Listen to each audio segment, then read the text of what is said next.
Red mark है। हाँ, मैं और ये ये भाई साहब ने किया है, जो गए हैं ना ये भाई साहब, उन्होंने किया है, मैंने कुछ नहीं।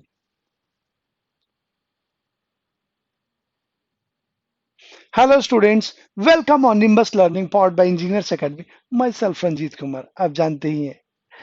आइए आज हम लोग आज की क्लास में बात करेंगे क्वेश्चन नंबर 52 से, और देखेंगे कि कौन कौन से इंपॉर्टेंट क्वेश्चंस हैं। ठीक है, तो सबसे पहले जितने लोग भी अभी तक प्रेजेंट हैं उन सभी को मेरी तरफ से अ वेरी गुड इवनिंग। ठीक है, जो लोग भी प्रेजेंट हैं सब अपनी अपने अपना अपना प्रेजेंस शो करें, दिखाएं। दो लोग मुझे शो कर रहे हैं, दोनों लोग गुड मॉर्निंग गुड इवनिंग जो भी सैल्यूटेशन है वो करें, ताकि मुझे पता चले कि कौन कौन अभी प्रेजेंट है। भाई कौन कौन प्रेजेंट है? हाँ हेलो कुछ बोलोगे? हाँ हेलो से शुरुआत करो। हाँ भाई, कौन कौन प्रेजेंट है? क्या मेरी आवाज तुम लोगों तक पहुंच रही है? जो लोग भी अवेलेबल हैं, क्या उन तक मेरी आवाज पहुंच रही है? क्लियर और नॉट? चलो ठीक है, शुरू करते हैं अपनी क्लास। आप धीरे धीरे आते रहें। ठीक है, आज हम लोग बात कर रहे हैं क्वेश्चन नंबर 52 पर। ठीक है, question number 52। Question number 52, answer दो भाई। क्वेश्चन नंबर 52 कह रहा है टेलीग्राफ लाइन सर्वप्रथम कहां से कहां तक बिछाई गई थी? टेलीग्राफ कौन सी? तो ये इलेक्ट्रिसिटी से सप्लाई वाली, मतलब बिजली से संचालित तार सेवा सबसे पहली बार कहां शुरू करी गई थी? Good evening, a very good evening Ram प्रवेश। ठीक है, डिम्पल, नवीन। 52, 52 का आंसर बताओ। बिजली से संचालित पहली तार सेवा कहां से कहां तक शुरू की गई थी? Right answer is a. Right answer क्या है? कलकत्ता से आगरा पहली बार बिजली से संचालित तार सेवा शुरू की गई थी। टाइम बताओ जी इसका, टाइम पीरियड बताओ। टाइम पीरियड क्या था? किसके काल में? इससे रिलेटेड क्वेश्चन पूछ सकता है। किसके काल में और कब ये बिजली से संचालित तार सेवा शुरू की गई? बताइए। अच्छा, ये शुरू किया गया जी 1853 में, और ये टाइम पीरियड था डलहौजी। लॉर्ड डलहौजी का नाम सुना होगा तुम लोगों ने। ठीक है, जिसने लॉर्ड डलहौजी बहुत फेमस बंदा है। इस यहाँ से कई सारे क्वेश्चन पूछे गए एग्जाम में। एक तो इसने डॉक्ट्रिन ऑफ लैप्स, हड़प की नीति की शुरुआत की थी। हड़प की नीति, ठीक है।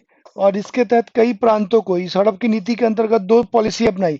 एक तो बैड रूल, कुप्रशासन, और दूसरा अपनाया था इसने कुप्रशासन के बाद, बैड रूल के बाद, चाइल्ड एडॉप्शन, गोद निषेध की प्रथा। और इस तरह से भारत के कई रियासतों के को इसने हड़प लिया। किसने? डलहौजी ने। इसी के टाइम पीरियड में, डलहौजी के काल में ही भारत में पहली रेल चलाई गई। पहली रेल, ठीक है, बंबई से थाने के बीच 34 किलोमीटर। कब? 1853 ईस्वी में। पहली बार डाक टिकट जारी किया गया 1854 में। कई सारे पीडब्ल्यूडी की स्थापना हुई। कई सारे महत्वपूर्ण चेंजेस किए गए इसके काल में। ठीक है, बिल्कुल इसके काल में कई सारे महत्वपूर्ण चेंजेस हुए थे, तो ये आप ध्यान रखिएगा, ये इंपॉर्टेंट हो सकता है। ठीक है, चलिए बढ़ते हैं अगले क्वेश्चन की तरफ। क्वेश्चन नंबर 53, बताओ भाई आंसर। क्वेश्चन नंबर 53 का आंसर बताओ। पुनर्जागरण यूरोप में डैश तक की अवधि है, मतलब किस टाइम पीरियड में यूरोप में पुनर्जागरण रिनेसा आया? जब आप देखेंगे कई सारे यूरोप के अलग अलग कंट्रीज से भाग के कई सारे इंटेलेक्चुअल्स आके इटली बसे, और वहां पर कई महत्वपूर्ण पुस्तकों और की रचना की गई और कई नए रिसर्च किए गए, तो हम इसको पुनर्जागरण का काल बोलते हैं। आपको मालूम होगा पुनर्जागरण बौद्धिकवाद, तर्क, बुद्धि, विवेक, ज्ञान, विज्ञान, का एक नया युग शुरू हुआ, जिसने मेडाइवल फेज फेज के ऑर्थोडॉक्स को खत्म करके एक नई सोच विकसित की लोगों में। ठीक है, तो इसका टाइम पीरियड क्या है? तो इसका टाइम पीरियड बताओ भाई। राइट आंसर इज बी, 53 का राइट आंसर है। 14 से 17th सेंचुरी के बीच रिनेसा रहा यूरोप में। ठीक है, जिसमें कई सारे बड़े बड़े थिंकर, फिलोसोफर हुए और उन्होंने एक नई जागृति, एक नई अवेयरनेस लाई सोसाइटी में। मिडाइवल फेज जब धर्म का सोसाइटी पर ज्यादा डोमिनेंसी थी। ठीक है, तो राइट आंसर इज बी, 14 से 17 सेंचुरी है यूरोप में। और ऐसे ही अगर मैं ये पूछूं कि भारत में रिनेसा का फेज क्या है, किस सेंचुरी में, तो क्या जवाब देंगे आप लोग? भारत में रिनेसा का टेन्योर बताइए, कालखंड, कि भारत में रिनेसा किस टाइम पीरियड में रहा। बताओ भाई, आंसर दो।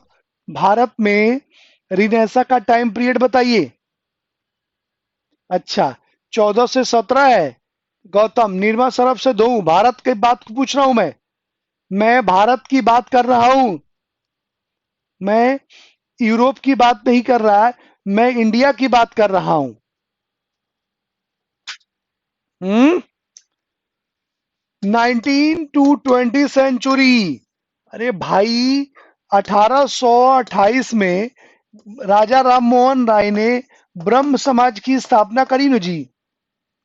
ब्रह्म समाज की स्थापना करी, और इसी 19 सेंचुरी में जागृति आई। तो 19 century is right answer. 19 century इसका अप्रोप्रिएट टाइम पीरियड है। उसके बाद फिर ये आगे फ्लो में रहा 20वीं सेंचुरी में, आपको मालूम ही होगा। अरे, 1857 की 19 सेंचुरी का मतलब क्या होता है? 1800 के बाद जो डेवलपमेंट्स हुआ, ये सारे के सारे 19 सेंचुरी में आएंगे। समझ में आ रही बात? और 1857 की क्रांति हुई थी, बिल्कुल सही है, लेकिन वो सोशल रिफॉर्म्स नहीं था रोहित। उसका सोशल रिफॉर्म से जो योग सोशल रिफॉर्म से कोई लेना देना नहीं था। 1857 की क्रांति के बारे में आज जान लो एक इंपॉर्टेंट फैक्ट। वो ये है कि 1857 की क्रांति के बारे में कई सारे हिस्टोरियंस ये कहते हैं कि क्रांति प्री प्लान था, जिसमें रोटी और लाल कपड़ा डिस्ट्रीब्यूट किया गया था अलग अलग प्रांतों में। लेकिन वही कई हिस्टोरियंस ये भी कहते हैं कि ये जो 1857 की क्रांति है, ये प्लान नहीं था, सेल्फ मोटिवेटेड था, स्वतः स्फूर्त। ठीक है, स्वतः स्फूर्त क्रांति थी। अब ये स्वतः स्फूर्त का मतलब क्या है? सेल्फ मोटिवेटेड का मतलब। तो आप लोग जानते हैं कि 1857 का जो रिवोल्ट है, उसके पीछे एक कारण नहीं है। देखो, थोड़ा समझ लो, इसके पीछे सामाजिक, धार्मिक, राजनीतिक और आर्थिक, ठीक है, और फिर तात्कालिक मतलब कंटेम्पररी। ठीक है, अब बताऊं कि नहीं इसको? इसको बताऊं कि छोड़ दूं? बोलो, रोहित, नीरज, गौतम। ठीक है, चलो देखो इधर, सामाजिक, धार्मिक, राजनीतिक और आर्थिक कारण। देखो, हम लोग जो 1857 की क्रांति पढ़ते हैं अपने एकेडमिक में, जो हमने पढ़ा है, उसमें हमें बताया गया है एनफील्ड राइफल का इस्तेमाल, जिसमें चर्बी वाले कारतूस, फैटी बुलेट का इस्तेमाल किया गया, जिसमें गाय और सुअर की चर्बी मिली हुई थी। तो गाय की चर्बी हिंदुओं के लिए नापाक है और सुअर की चर्बी मुस्लिमों के लिए नापाक है, जिसका विरोध सैनिकों ने किया, 23वीं एनआई इन्फेंट्री ने। और कहते हैं कि विद्रोह किया तो मंगल पांडे और उसके साथियों को पकड़ के फांसी दे दी गई, और जिन जिन बटालियंस ने विद्रोह किया उनको उनको उनको दबा दिया गया, और मेरठ के सैनिकों ने जेल तोड़ के और दिल्ली की तरफ कूच कर दिया, और फिर आंदोलन हो गया। अभी तक हमने यही पढ़ा है कि चर्बी वाले फैटी जो बुलेट था, उसकी वजह से क्रांति हुई, जिसमें सैनिकों ने उस कारतूस का इस्तेमाल करने से मना कर दिया। अभी तक हमने यही पढ़ा है। लेकिन ये उसका एक पक्ष है। It's one part of that revolution. ये सिर्फ उसका एक पार्ट है। जो इसकी पृष्ठभूमि है वो यहां से शुरू होती है भाई। इसका बैकग्राउंड मतलब सामाजिक, धार्मिक, राजनीतिक और आर्थिक, ये सारे कारण इसके लिए जिम्मेवार थे। ये कहानी कुछ इस तरह से है कि मान लो तुम्हारी किसी से दुश्मनी है और वो तुम्हें हमेशा पिन करता है, कोई बात कहता है, बोलता है, और तुम बर्दाश्त कर लेते हो, रिएक्ट नहीं करते हो, चले जाते हो। अब ये प्रोसेस चलता रहता है 3 महीना, 4 महीना, 5 महीना, और 5 महीने के बाद अब तुम आ रहे हो और तुमसे मिल गया और तो उसने कुछ बोल दिया तुमको, और उस दिन तुमने पकड़ के उसको कूट दिया।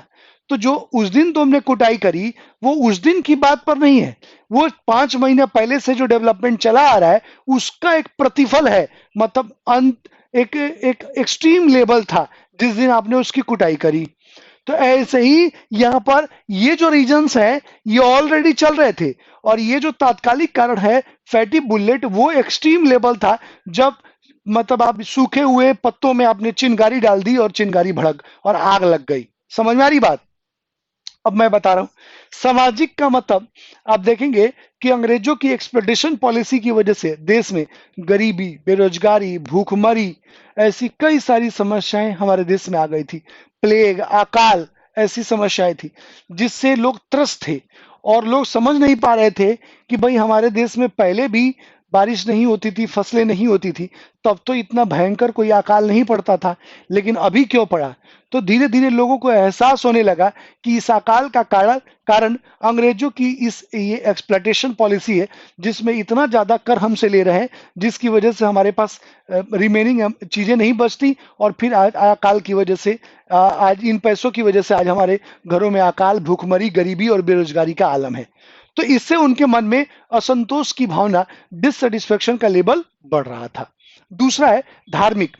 आपको मालूम होगा कि धर्म के आधार पर हिंदू मुस्लिम सभी सैनिक थे अंग्रेजों के बाड़े में। अब उन्होंने कहा कि टीका लगा के आपको नहीं आना है, मुस्लिम जो दाढ़ी रखता है वो दाढ़ी नहीं रख सकता, मतलब कोई भी धार्मिक प्रतीक लगा के आप सेना में भर्ती नहीं हो सकते, एक बात।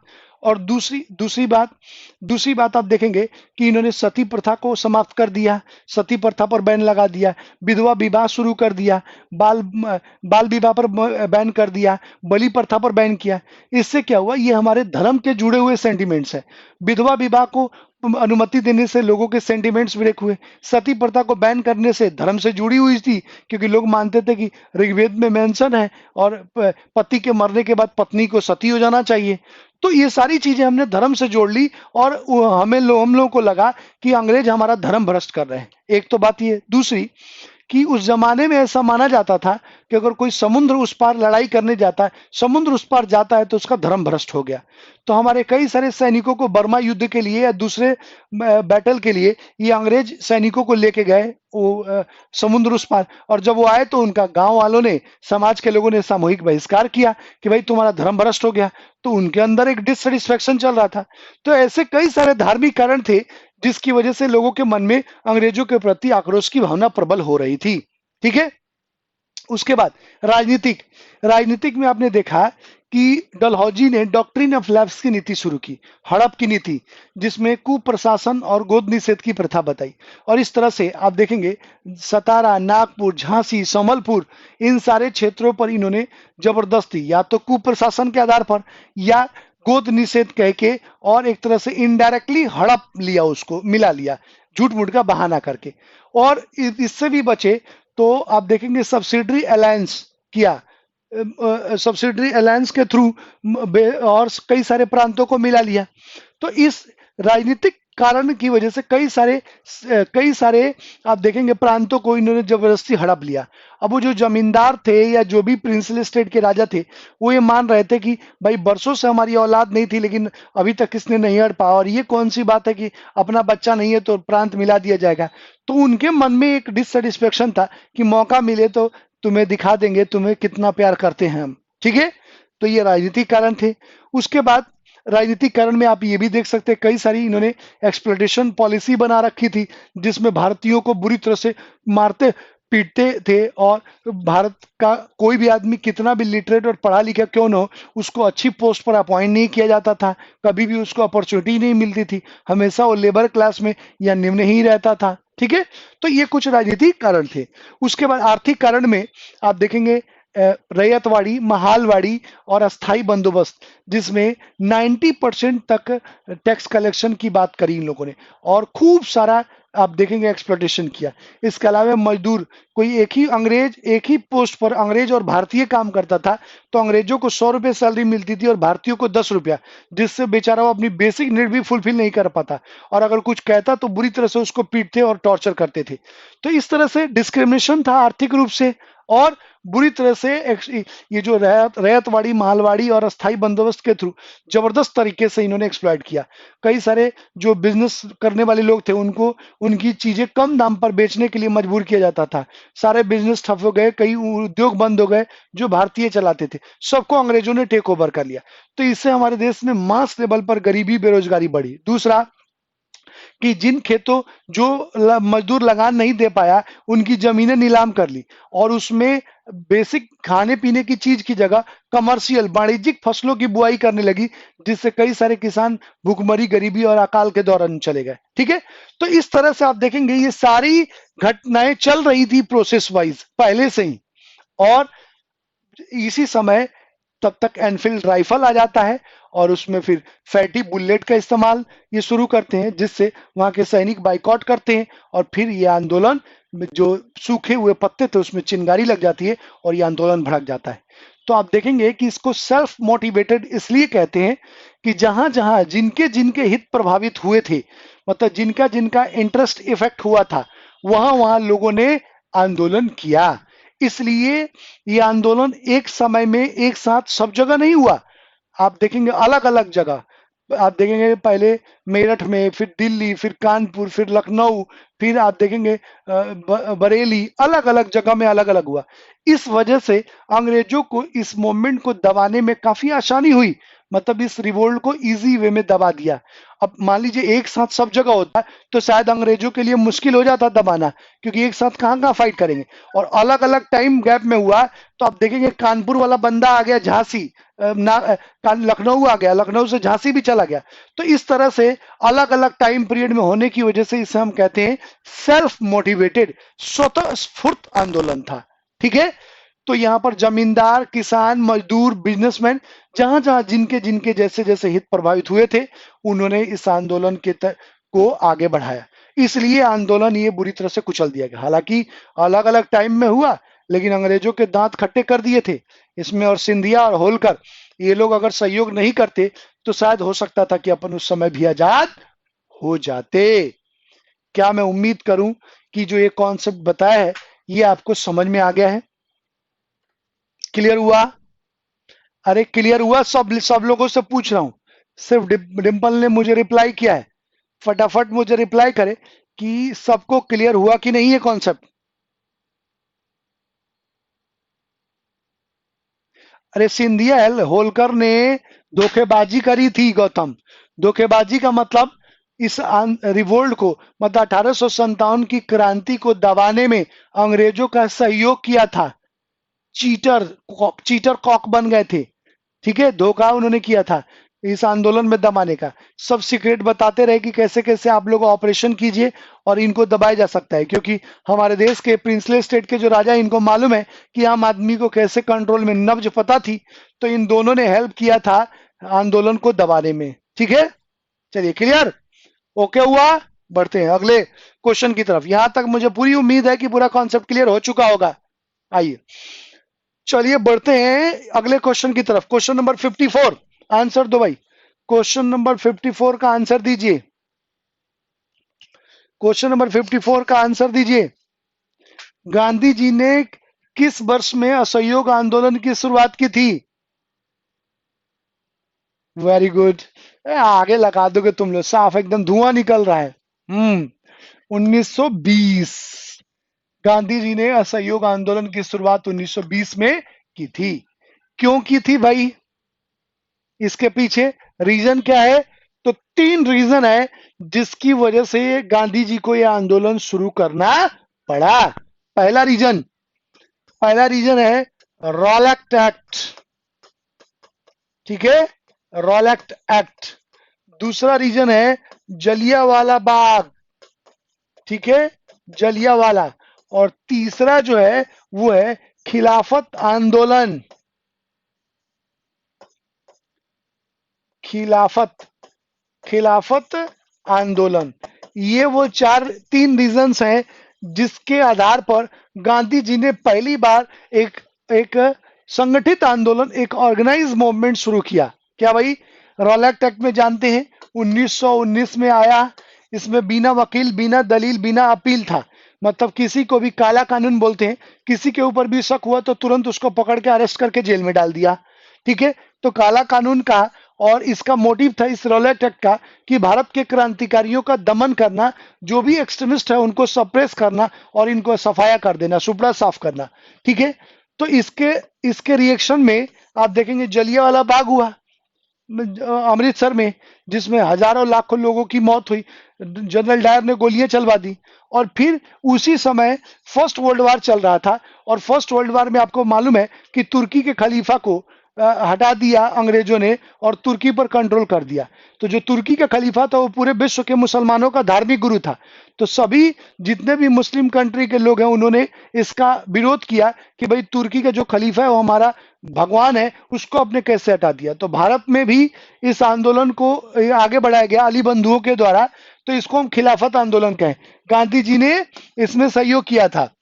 तो ये तीनों आंदोलन की, ये तीनों घटनाओं के बाद गांधी जी को ये लग गया कि अब जरूरत है अंग्रेजों के खिलाफ एक संगठित आंदोलन शुरू करने की, जिसमें इनको हम बता दें कि हमारी ताकत क्या है। तो उन्होंने असहयोग आंदोलन की शुरुआत करी। अब असहयोग आंदोलन का मतलब ही है कि सहयोग ना करना। गांधी जी ने कहा कि अगर हम, हमारे देश में हर जगह अंग्रेज हैं, कंपनी हर जगह, मतलब आप देखेंगे घर में इंडियन काम करता है लेबर के रूप में, ऑफिस में भी इंडियन काम करता है, मशीन भी इंडियन चलाता है, लेबर का काम, घर में कुक भी, ड्राइवर सब इंडियन है। तो अगर हम अंग्रेजों की आर्थिक शक्ति को कमजोर कर दें, इनकी इकोनॉमी को इफेक्ट करें, तो ऑटोमेटिकली ये मर जाएंगे और यहाँ से भागने के लिए मजबूर हो जाएंगे। तो गांधी जी ने आह्वान किया स्वदेशी अपनाओ और विदेशी का बहिष्कार करो। तो हम स्वदेशी अपनाएंगे और विदेशी वस्तुएं यूज नहीं करेंगे। जैसे आज हम चाइना का बहिष्कार कर रहे हैं, कह रहे हैं कि स्वदेशी, वोकल फॉर लोकल की बात कर रहे हैं, ऐसे ही उस समय हुआ था। स्वदेशी अपनाने की बात की गई और कहा गया कि पूरी तरह से बहिष्कार करना है विदेशी चीजों का, जिसकी वजह से इनको आर्थिक काफी नुकसान होगा और ये ऑटोमेटिकली भाग जाएंगे। लेकिन ऐसा हुआ नहीं भाई साहब। और इसको गांधी जी ने नॉन वायलेंस, अहिंसा के आधार पर किया था। लेकिन इतने ज्यादा हम लोग हाईली एम्बिशियस हो गए कि हमने 1922 में चौरी चौरा कर दिया और फाइनली गांधी जी को क्विट करना पड़ा था ये असहयोग आंदोलन। तो ये ध्यान रखना, पहला मास मूवमेंट था और इस मूवमेंट को स्टार्ट करने के पीछे ये तीन बड़े रीजंस थे जिसकी वजह से ये मूवमेंट चलाया गया। क्लियर? क्लियर हुआ जी? अरे हुआ कि नहीं? यस और नो में रिप्लाई करो मुझे। क्लियर हुआ? अरे हुआ क्लियर? हाँ ना यार, तुम लोग कुछ बोलते ही नहीं हो। एक आध दो आदमी बोलता है और फिर उसके बाद सोए रहते हो बाकी लोग, तुम लोग।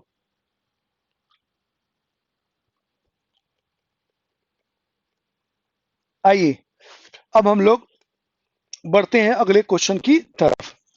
ठीक है, ये तो बात हो गई इसकी। अब हम भाग रहे हैं और 55 नंबर क्वेश्चन का आंसर दो। मुझे पूरी उम्मीद है कि 101% सब लोग आंसर इसका सही देंगे। जलियांवाला बाग, जलियांवाला बाग, बताइए भाई, जलियांवाला बाग त्रासदी कब हुआ था ये? राइट आंसर, सबने सी लगाया है। वेरी गुड, बिल्कुल आंसर सही है। 13 अप्रैल का टाइम था और 1919 ये टाइम था वैशाखी का। पंजाब में इस समय नई फसल कटती है और इसको लोग सेलिब्रेट करते हैं बैसाखी के रूप में पंजाब में। ठीक है, तो आप देखेंगे कि पंजाब के दो लीडर थे। एक एक का नाम था सैफुद्दीन किचलू। ठीक है, इन दोनों ने, आप देखेंगे, बाइकॉट किया रॉलेट एक्ट का, सैफुद्दीन किचलू ने। ठीक है, और इनको अरेस्ट करके जेल में डाल दिया गया, सैफुद्दीन किचलू को। और गांधी जी ऑलरेडी जेल में थे बाइकआउट करने के बजाय। तो बैसाखी के महीने में पंजाब के लोग ये फेस्टिवल मनाते हैं और एक जगह एकत्रित होते हैं। तो पंजाब के अमृतसर में एक बाग है जिसका नाम है ये जलियांवाला, अगर तुम लोगों में से कोई गया होगा तो उसको पता होगा, चारों तरफ से बंद है, एक तरफ से रास्ता है, 6 फीट का एक रास्ता है, गली टाइप का जाने का अंदर, ठीक है, इसमें कुआं है और चारों तरफ से घर बने हुए हैं, मतलब चार दीवारी है। तो लोग इसी चार दीवारी के अंदर एकत्रित हुए अब विद्रोह करने के लिए, मतलब विद्रोह क्या, शांतिपूर्ण आंदोलन करने के लिए, कि भाई सैफुद्दीन किचलू को अरेस्ट किया है आपने, उनको छोड़िए और साथ में ये रॉलेक्ट एक्ट को हटाइए। तो बच्चे, बूढ़े, जवान, औरतें, सब लोग, क्योंकि बैसाखी का दिन था तो वैसे भी लोग बाहर निकले हुए थे, तो इसी मैदान में, इस बाग में सब एकत्रित हुए। जैसे ही वहां के कप्तान जनरल डायर को ये बात पता चली, वो सारे सैनिकों को लेकर आ गया, पहुंच गया वहां पर, और बिना किसी प्री इंफॉर्मेशन के उसने कहा चलाओ गोली। और आप देखेंगे हजारों राउंड गोलियां चली, कितने लोग कुएं में कूद के मर गए और कितने लोगों के बच्चे, बूढ़े, जवान, औरतें, कितने लोग बेमौत मौत हो गई। और इस तरह से मास लेवल पर इस पर लोगों की हत्याएं करी जनरल डायर ने। इससे दुखी होकर आप देखेंगे रविन्द्रनाथ टैगोर ने अपना ये अपनी उपाधि, जो अंग्रेजों ने उपाधि दी थी उस सर की, उसको वापस कर दी, महात्मा गांधी ने कर दी। इस पर आप देखेंगे इसकी जांच के लिए एक कमीशन अपॉइंट किया गया, लेकिन वो झूठ मूठ का था, उल्लू बनाने के लिए, ठीक है। तो ये 13 अप्रैल 1919 को आप देखेंगे जलियांवाला बाग हुआ था, अमृतसर, पंजाब में। चलिए बढ़ते हैं अगले क्वेश्चन की तरफ। Question number 56, question number 50, knighthood, बिल्कुल नाइटहुड की उपाधि दी थी, उन्होंने वापस कर दिया। चलिए क्वेश्चन नंबर 56, और गांधी जी ने को केसर हिंद की उपाधि दी थी, बताओ भाई। गणेशोत्सव महोत्सव, गणेशोत्सव, और एक ये शिवाजी महोत्सव है।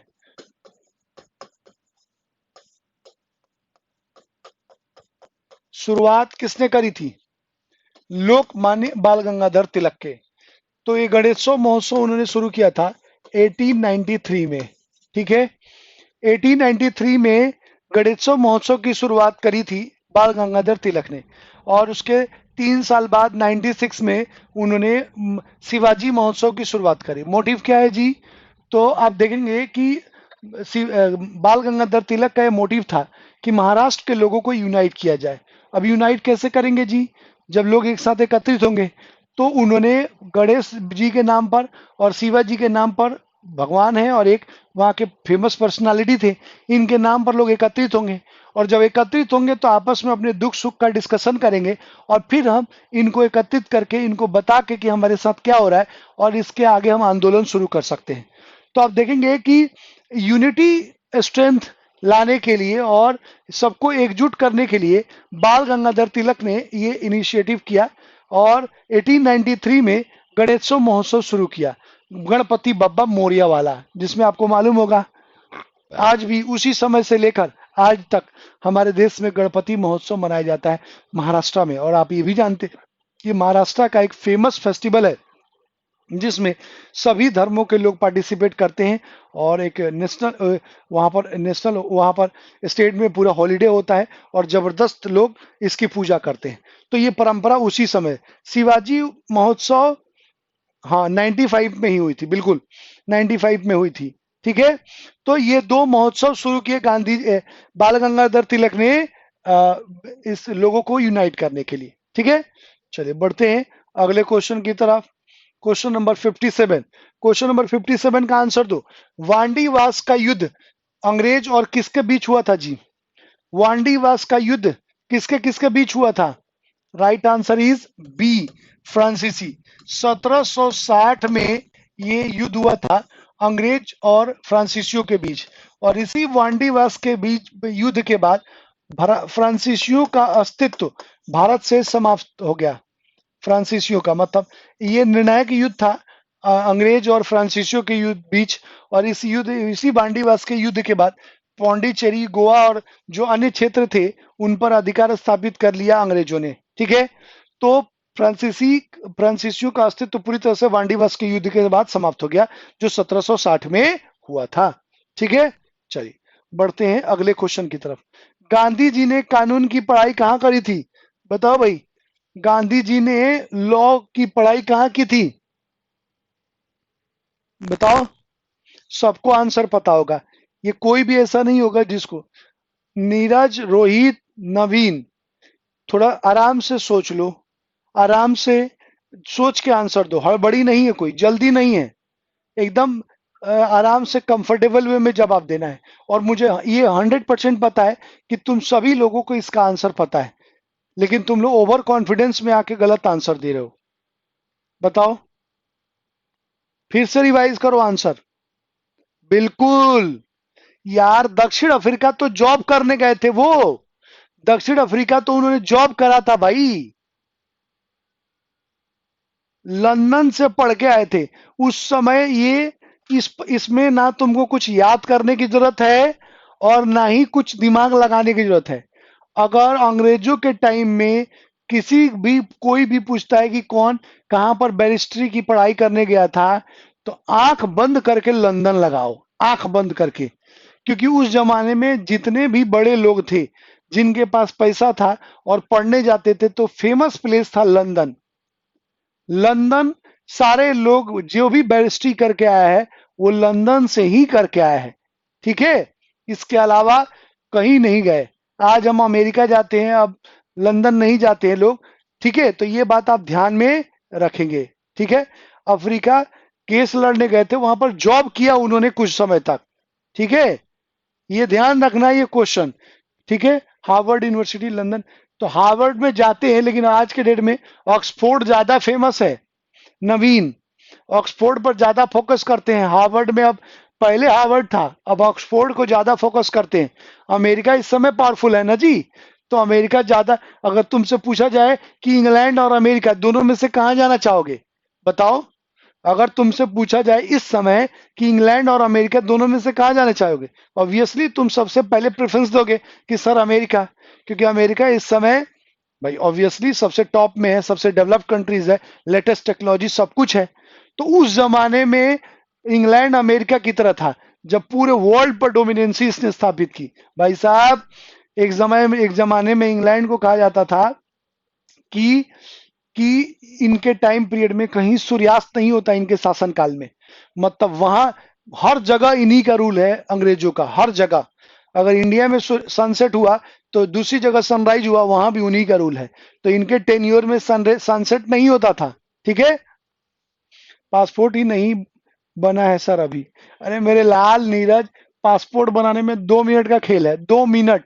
अब जाओ मोबाइल पर, पासपोर्ट के ऐप डाउनलोड करो, और उसमें रिलेटेड डॉक्यूमेंट्स मांगता है, इंस्टेंट चाहिए, आराम से इंस्टेंट चाहिए तो 1 वीक में तुम्हारे घर बन के आ जाएगा। अब वो पहले वाला जमाना नहीं रहा, अब तो भाई साहब 1 वीक में घर पर तुमको पासपोर्ट रेडी है। पहले एक एक महीना होता था, फिर जाते थे, अगर अपने मेन क्या बोलते हैं उसको, कैपिटल, बड़े शहर में, वहां पर होता था। अब तो पासपोर्ट केंद्र हर डिस्ट्रिक्ट में खुल गया है, और आपको कहीं जाने की जरूरत नहीं है, बहुत इजी हो गया है आज के डेट में। जब से ये डिजिटल इंडिया हुआ है ना, तब से हम डिजिटलाइज कर दिए हैं। हाँ, पहले बहुत दिक्कत थी। आइए, चलिए बढ़ते हैं अगले क्वेश्चन की तरफ। तो इसका राइट आंसर है बी, यूनाइटेड किंगडम। इंग्लैंड जाके पढ़ाई करी थी गांधी बाबा ने, गांधी जी ने, नेहरू जी ने, मोतीलाल नेहरू, जितने लोगों ने बैरिस्ट्री कर लिए सबने यूके जाके कांड किया है। ठीक है, चलिए बढ़ते हैं आगे। क्वेश्चन नंबर 59, आंसर तो इसका, स्वतंत्रता पूर्व काल के प्रथम वायसराय कौन थे? स्वतंत्रता पूर्व काल के, देखो ये वर्ड घुमाया है। हाँ, राइट आंसर दो भाई इसका, 59 का राइट आंसर। अच्छा, डी है। तुम लोगों को सबको आज मैं निर्मा सरफ से धोऊंगा। गौतम, डिंपल, नवीन, नीरज, रोहित भी। यार तुम लोग इतनी जल्दीबाजी में क्यों रहते हो? नहीं, कौन सी जल्दीबाजी है तुम लोगों को, मुझे बताओ। सबको इसका आंसर पता है, लेकिन इतनी हड़बड़ी में रह के और गलत आंसर दे देते हो। फिर से सोचो इस पर, सोच के मेरे को राइट आंसर चाहिए। दिमाग पर जोर डालो, क्या क्वेश्चन पूछ रहा है और आंसर तुम क्या दे रहे हो। और अगर डी आंसर दे रहे हो तो मुझे उसका एक्सप्लेनेशन भी बता दो। बताओ, डी आंसर कैसे हुआ भाई? गौतम, डिम्पल, रोहित, नवीन, जितेंद्र। डी आंसर, एक आदमी ने डी आंसर लगा दिया तो सब देख देख के डी आंसर होगा। अच्छा, रोहित, कैसे होगा रोहित, बताना मुझे। ये कह रहा है स्वतंत्र पूर्व काल के प्रथम वायसराय कौन थे?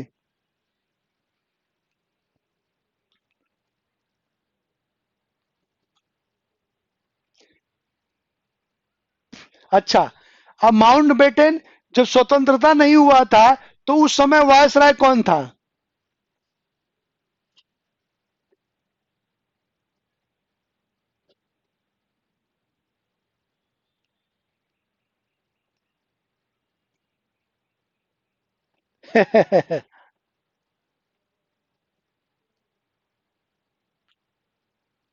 हाँ, देखो, अब यहां पर मैं तुम लोग को एक मैं तुम लोग का टेस्ट ले रहा था कि क्या आंसर देते हो तुम लोग। एकदम बिल्कुल सही है, बिल्कुल। देखिए, क्वेश्चन पर यहां पर कंफ्यूज करने के लिए ये स्वतंत्रता पूर्व दे दिया और प्रथम वायसराय। ठीक है, तो ये हमेशा ध्यान रखना कि अगर इस तरह के क्वेश्चन होते हैं, कंफ्यूजन करता है, तो इसमें सब लोग क्या करते, माउंट बेटन का लगाते, यही लगाते ना जी। अगर मान लो पूछ लेता कि स्वतंत्रता पूर्व के पहले एवं अंतिम गवर्नर वायसराय कौन थे, पहले एवं अंतिम गवर्नर, क्योंकि स्वतंत्रता के पहले अंतिम भी थे और लास्ट भी थे वो, तो माउंट बेटन होता। लेकिन यहां पूछा कि इसके पूर्व, और इसमें वर्ड जोड़ दिया प्रथम वायसराय कौन था, ये क्वेश्चन पूछा हुआ है। प्रथम, तो स्वतंत्रता पूर्व में प्रथम वर्ड जोड़ दिया, या सिर्फ प्रथम की जगह सिर्फ स्वतंत्रता पूर्व वायसराय कौन था, तब माउंट बेटन होता। लेकिन अगर प्रथम जोड़ दिया तो कैनिंग ही होगा, क्योंकि आप जानते हैं कि 1858 में वायसराय के पद का सृजन किया गया, गवर्नर जनरल के पद को समाप्त करके, और प्रथम वायसराय लॉर्ड कैनिंग था। निर्मा सरफ का क्या हुआ सर? मैं टेस्ट ले रहा था कि तुम लोगों का कॉन्फिडेंस हिलता है कि नहीं, कि एकदम तुम लोग आके आंसर में कंफ्यूजन होता है। एक टेस्ट में तुम लोग सफल हो गए, ये एक टेस्ट था। समझ में आ गई बात? क्लियर हुआ? चलिए। यस यस, चलिए बढ़ते अगले क्वेश्चन की तरफ। क्वेश्चन नंबर 60, क्वेश्चन नंबर 60 बताइए, एलिफेंटा की गुफाएं किस शहर में है? एलिफेंटा, बताओ भाई, एलिफेंटा की गुफाएं किस शहर में है? एलिफेंटा की गुफाएं, वेरी गुड। सबको आंसर पता है, मुंबई महाराष्ट्र में एलिफेंटा की गुफाएं हैं। Right answer is D. चलिए बढ़ते हैं अगले क्वेश्चन की तरफ। महात्मा गांधी का जन्म कहाँ हुआ था जी? ये तो कोई भी बता देगा, इसका आंसर तो कोई भी बता देगा। जन्म कहाँ हुआ था? मध्य प्रदेश में, असम में, राजस्थान में, कहा? Right answer. हाँ, राइट आंसर डी। चलो अब मैं यहाँ एक क्वेश्चन पूछता हूं तुम लोगों से। ठीक है, पोरबंदर में, गुजरात, पोरबंदर, महात्मा गांधी से रिलेटेड क्वेश्चन है। ये इजी क्वेश्चन है, मैं थोड़ा इसी पर रिप्लेस करके एक दूसरा क्वेश्चन पूछ रहा हूं।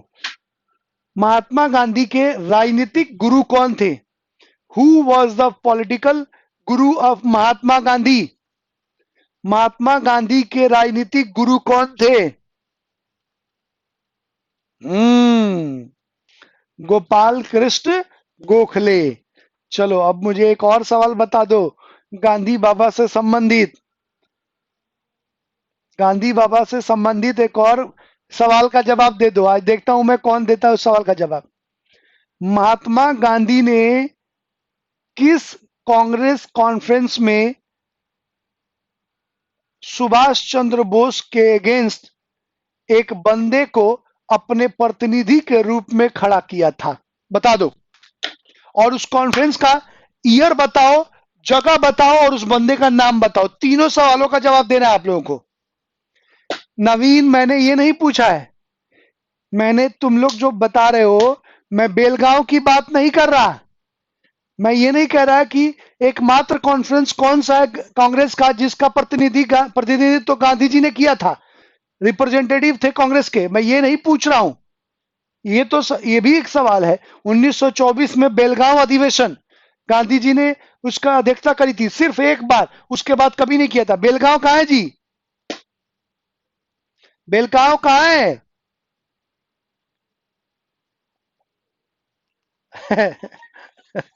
बॉस के अगेंस्ट। हम्म। बोस के अगेंस्ट पत्ताभी सितार मैया को खड़ा किया था। किसने? महात्मा गांधी ने। और उसमें कौन जीता था जी? कौन जीता था उसमें? पट्टाभी। बिल्कुल। और और क्या उस कॉन्फ्रेंस को अटेंड किया सुभाष चंद्र बोस ने? क्या उस कॉन्फ्रेंस को अटेंड किया सुभाष चंद्र बोस ने? नहीं किया। रिजाइन कर दिया था। और रिजाइन करके उसी साल 1939 में फॉरवर्ड ब्लॉक की स्थापना करी थी सुभाष चंद्र बोस ने। ठीक है, उसी साल।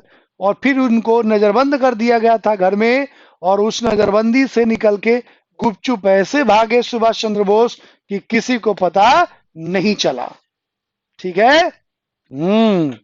चलिए, आइए अब बढ़ते हैं आगे।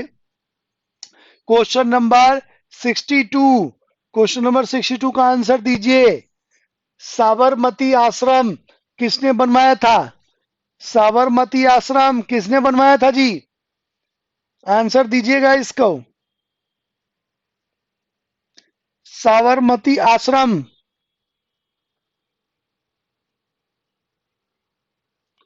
प्लेस किया था। नवीन क्या लिख रहे हो?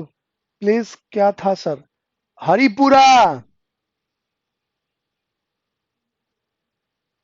ठीक है। 62 का साबरमती आश्रम राइट आंसर डी। चलो, अब इसकी जगह रिप्लेस करके क्वेश्चन बताओ। क्वेश्चन है कूका आंदोलन। एक तो इसका टाइम पीरियड बताना है, कब हुआ, और ये कहां हुआ है ये बताना है। एग्जाम में पूछा है जी। त्रिपुरी, हाँ त्रिपुरी संकट, बिल्कुल। त्रिपुरा है, त्रिपुरी है, बिल्कुल एमपी में। त्रिपुरी संकट भी बोलते हैं उसमें, जिसमें उन्होंने रिजाइन किया था। हरिपुरा पहले था 1938 वाला। और 1939 में दोबारा त्रिपुरी कॉन्फ्रेंस के लिए खड़े हुए थे। तो त्रिपुरी ही होगा। इसका आंसर बताओ। इसका आंसर बताओ, कूका आंदोलन। Wrong answer. मैंने पूछा कब हुआ और कहां हुआ। कब और कहां?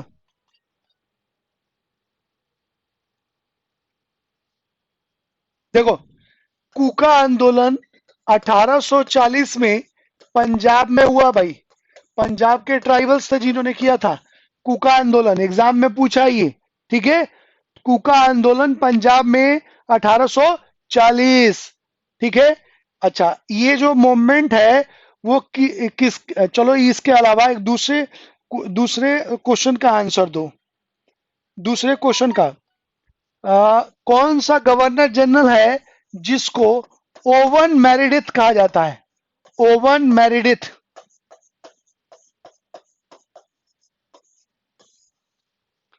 ओवन मेरिडिथ के नाम से किसे जाना जाता है? कौन सा गवर्नर जनरल है जिसको ओवन मेरिडिथ के नाम से जाना जाता है? ये इजी क्वेश्चन था, उसको मैंने रिप्लेस किया है। उसकी जगह कुछ नए क्वेश्चंस मैं आपसे ऐसे ही पूछूंगा जिसका आपको जवाब देना पड़ेगा।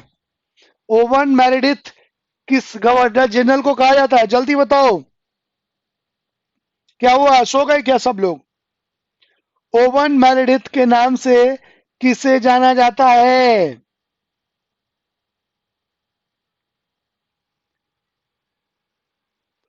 भूल गए रोहित?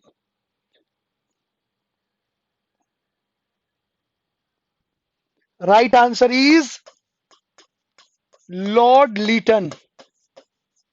लॉर्ड लीटन, साहित्य में इसे ओवन मेरेडिथ के नाम से जाना जाता है, लॉर्ड लीटन को। अच्छा चलो एक और क्वेश्चन बता दो यहाँ पर। वो है वर्नाक्यूलर प्रेस एक्ट कौन लेके आया था? वर्नाक्यूलर प्रेस एक्ट, और किसने हटाया इसको? चलिए, वर्नाक्यूलर प्रेस एक्ट कौन लेके आया था जी, और किसने इसको एबोलिश किया? बताओ। मैंने पूछा पहले कौन लेके आया था इसको, कौन लेके आया था पहले इसको? पहले जवाब दो, कौन लेके आया था? बिल्कुल, लॉर्ड लीटन लेके आया था इसको, और इसको समाप्त किया था किसने? रिपन साहब ने। ठीक है, एक और क्वेश्चन, एक और क्वेश्चन, एक और क्वेश्चन बताइए कि भारत का उद्धारक किसे कहा जाता है? Reformer of India called which governor general? Bharat का उद्धारक किस गवर्नर जनरल को कहा जाता है? भारत का उद्धारक किस गवर्नर जनरल को कहा जाता है? आंसर तो जल्दी। भारत का उद्धारक किस गवर्नर जनरल को कहा जाता है?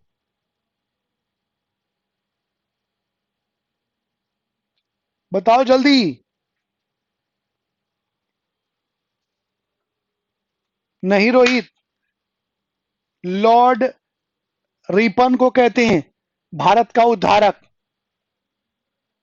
ठीक है, लॉर्ड रिपन को, क्योंकि इसके काल में एक दो नहीं कई सारे चेंजेस हुए। क्या क्या चेंजेस हुए हैं ये देख लीजिए। सबसे पहले इसने वर्नाक्यूलर प्रेस एक्ट खत्म कर दिया। चलो एक और सवाल का जवाब बता दो। वर्नाक्यूलर प्रेस एक्ट कौन सी वो मैगजीन है जिस पर सबसे पहले वर्नाक्यूलर प्रेस एक्ट लागू किया गया? बताओ, कौन से वो मैगजीन है जिस पर सबसे पहले वर्नाक्यूलर प्रेस एक्ट लागू किया लीटन ने?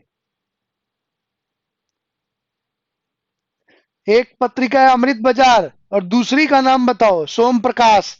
Very good, very good, very good. चलिए, अब एक और सवाल का जवाब बता दीजिए यहां पर। ये जो 63 नंबर क्वेश्चन के बदले 63 नंबर की पहला सेंसस कब हुआ था? पहला सेंसस कब हुआ था? पहला सेंसस मतलब जनगणना कब हुई थी? Very good. अब नहीं, नीरज 1872 मेयो के काल में ही हुई थी। और पहला रेगुलर सेंसस कब हुआ था? पहला रेगुलर सेंसस कब हुआ था? रेगुलर, पहला रेगुलर सेंसस कब हुआ था? किसके टाइम पीरियड में? किसके टाइम पीरियड में? रिपन। Very good. चलिए, अब एक और लास्ट सवाल का जवाब बता दीजिए। हंटर कमीशन किसके द्वारा लाया गया था? हंटर कमीशन, और हंटर कमीशन का संबंध किससे है?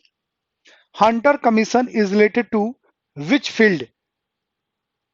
हंटर कमीशन किसके लिए लाया गया था और किसने लाया था? बिल्कुल, लॉर्ड रिपन के लिए लाया गया था, और एजुकेशन रिफॉर्म से रिलेटेड है ये हंटर कमीशन। ठीक है, वेरी गुड। चलिए, आइए अब हम बढ़ते हैं अगले क्वेश्चन की तरफ। फिर बिल्कुल हंटर कमीशन दो बार आया है। ठीक है, हंटर आयोग, एक हंटर कमीशन। चलिए बढ़ते हैं अगले क्वेश्चन की तरफ। ऐसे ही बीच में मैं कुछ और सरप्राइज क्वेश्चन पूछता रहूंगा आपसे। 63 का आंसर दे दो। 63 का आंसर दो। 63 का आंसर, ईस्ट इंडिया कंपनी की स्थापना सबको पता होगा, 1600। ठीक है, कई जगह 1602 भी आता है। राइट आंसर इज सी, 64। 64 का आंसर दीजिए। 64 का आंसर क्या वर्ष 1757 में डैश की लड़ाई के बाद अंग्रेजों ने भारत पर राजनीतिक शक्ति हासिल कर ली। कौन सा इसका? प्लासी का। प्लासी का युद्ध हुआ था कहां पर? प्लासी के मैदान में, बंगाल में, सिराजुद्दौला और अंग्रेजों के बीच, जिसके बाद एक पॉलिटिकल कंट्रोल स्टैब्लिश शुरू हुआ। ठीक है। अच्छा, द्वैध शासन की शुरुआत कब हुई थी जी भारत में? बताओ। ड्यूअल गवर्नमेंट की शुरुआत कब हुई भारत में? द्वैध शासन, बताओ। ड्यूअल गवर्नमेंट, बिल्कुल। Dimple, very good. 1765 से 1773 तक। ठीक है, उसके बाद फिर दूसरी शासन। Very good. चलिए आगे बढ़ते हैं। असहयोग आंदोलन किस वर्ष? ये तो हो गया है क्वेश्चन, पीछे पूछा हुआ था। चलिए नेक्स्ट, 66 का आंसर बताओ। 66 का आंसर बताइए।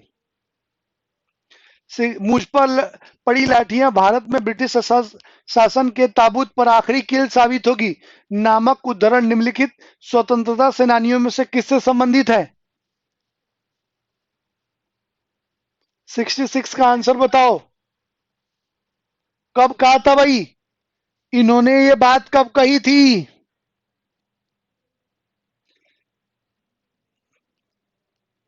कब कही थी ये उन्होंने बात?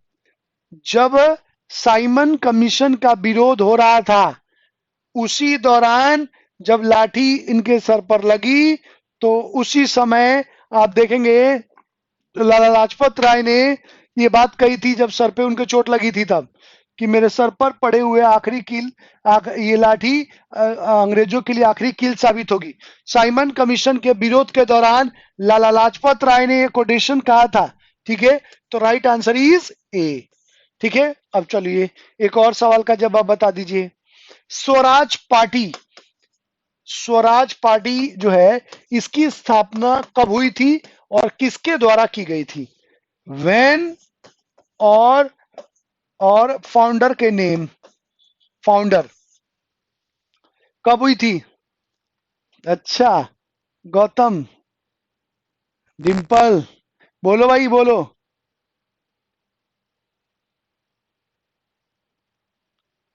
लिखवा दूंगा, लिखवा दूंगा रोहित, लास्ट में लिखवाऊंगा मैं ये सब लास्ट में लिखवाऊंगा। वो मैंने अंडरलाइन कर रखे हैं, ये जो कोटेशंस हैं, ये कोटेशंस मैं लिखवा दूंगा। ठीक है। हम्म 1923 में, और दो लोग फाउंडर थे, कौन कौन? मोतीलाल नेहरू और कौन? चितरंजन दास। चितरंजन दास मर गए, और ये 1923 का जो स्वराज पार्टी है डिसॉल्व हो गया। इसकी स्टोरी जानते हो क्या? स्वराज पार्टी मोतीलाल नेहरू ने क्यों गठित किया? क्यों गठित किया भाई स्वराज पार्टी? क्या है मोटिव? स्वराज पार्टी बनाने का मोटिव क्या था मोतीलाल नेहरू और चितरंजन दास का? रोहित, आंसर बताओ, क्या मोटिव था इनका? हैं?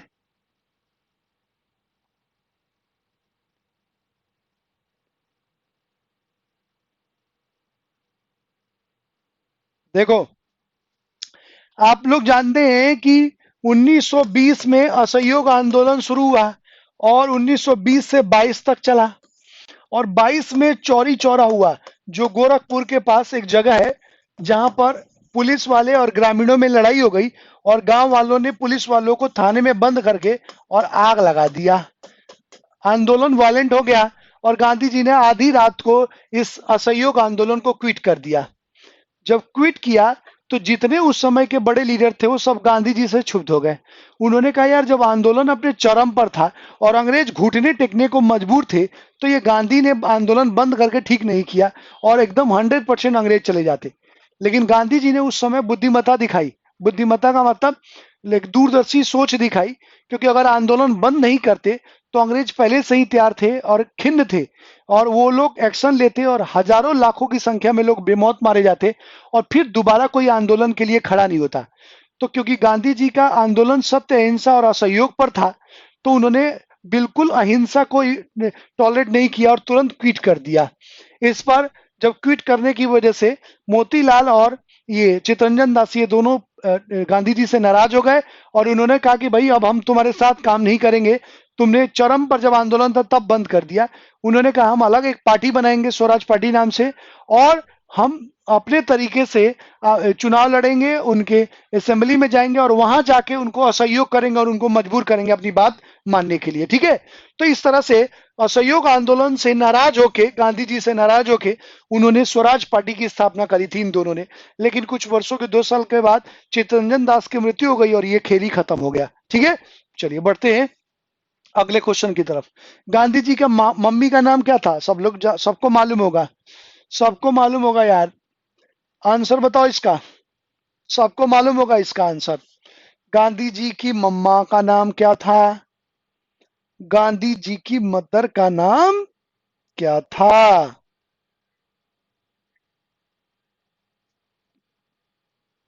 सबके आंसर सही हैं। अब इसकी जगह आप एक दूसरा आंसर मुझे दीजिए। एक दूसरा आंसर आप देंगे मदर की जगह। इसमें तो सबका आंसर सही है। मदर, इनका मदर का नाम पुतली बाई था। अब मुझे एक सवाल का जवाब दो कि शेर शाह ने ग्रैंड ट्रंक रोड बनवाया था, सबको मालूम है।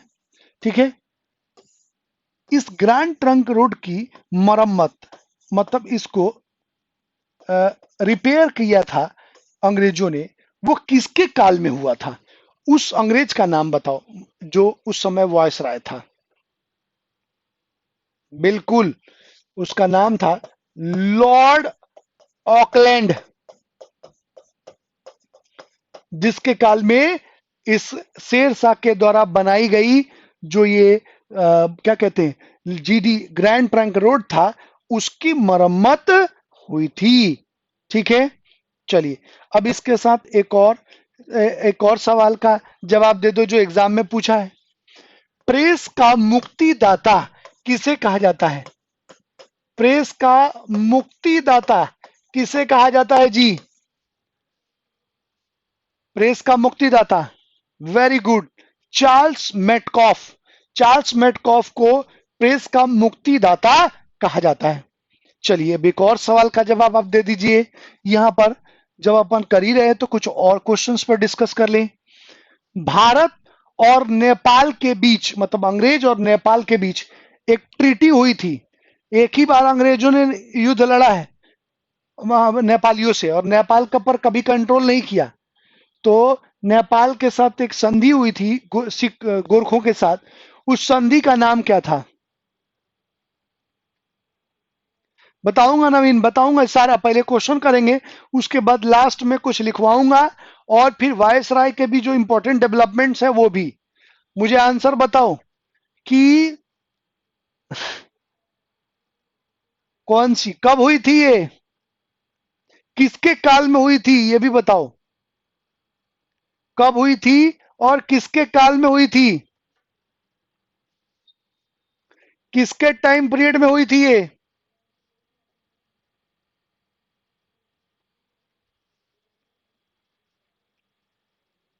देखिए, मैंने जो क्वेश्चन पूछा उसका राइट आंसर है 1816, और उसको हम बोलते हैं सुगौली, सुगौली की संधि, जिसकी वजह से अभी आप विवाद हुआ है ये जो काली नदी जो है उसको लेके।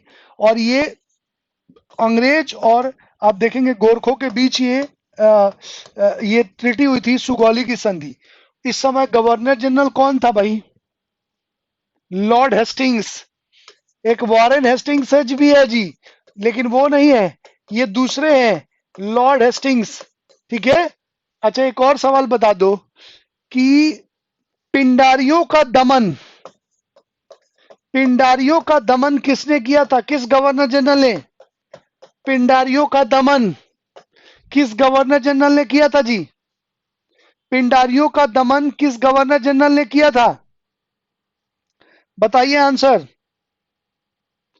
पिंडारियों का दमन किस गवर्नर जनरल के द्वारा किया गया?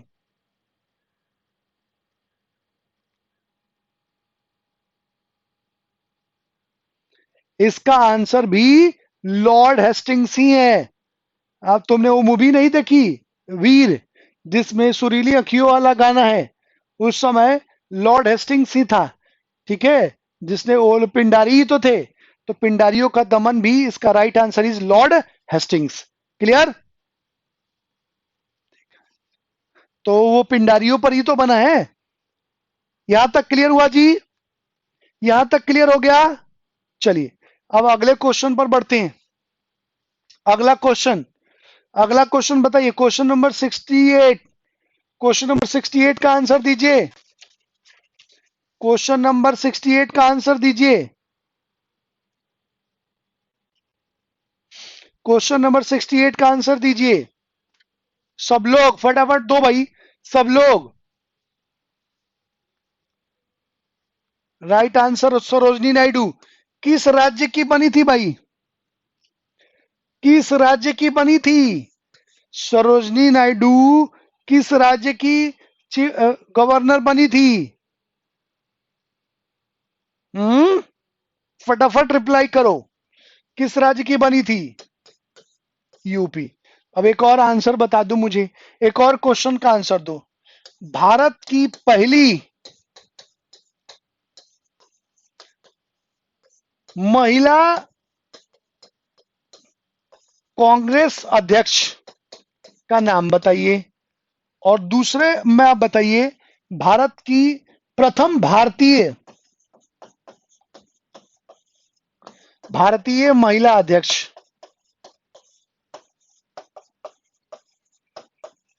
नाम बताओ इन दोनों का, और ईयर भी बताना।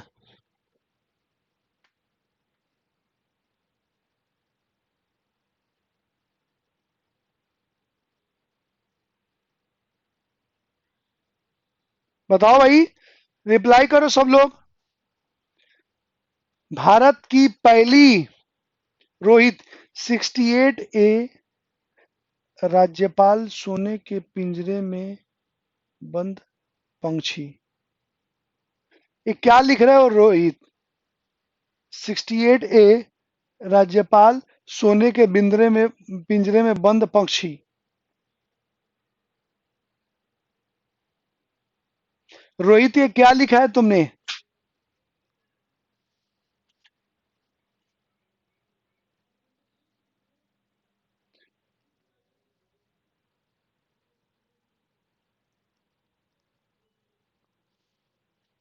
अध्यादेश।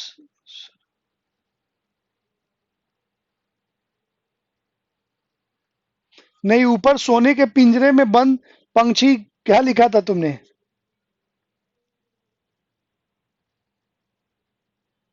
Annie Besant. अब मुझे ये बता दीजिए कि भाई साहब, इसमें ईयर भी बताते चलिए। ईयर, ईयर भी चाहिए मुझे, ईयर भी बताते चलिए।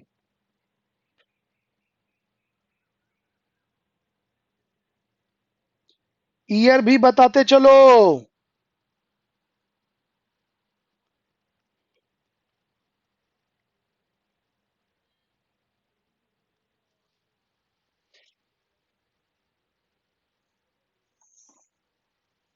बिल्कुल कहा था रे, बहुत सारे कोटेशंस हैं, कोटेशंस पे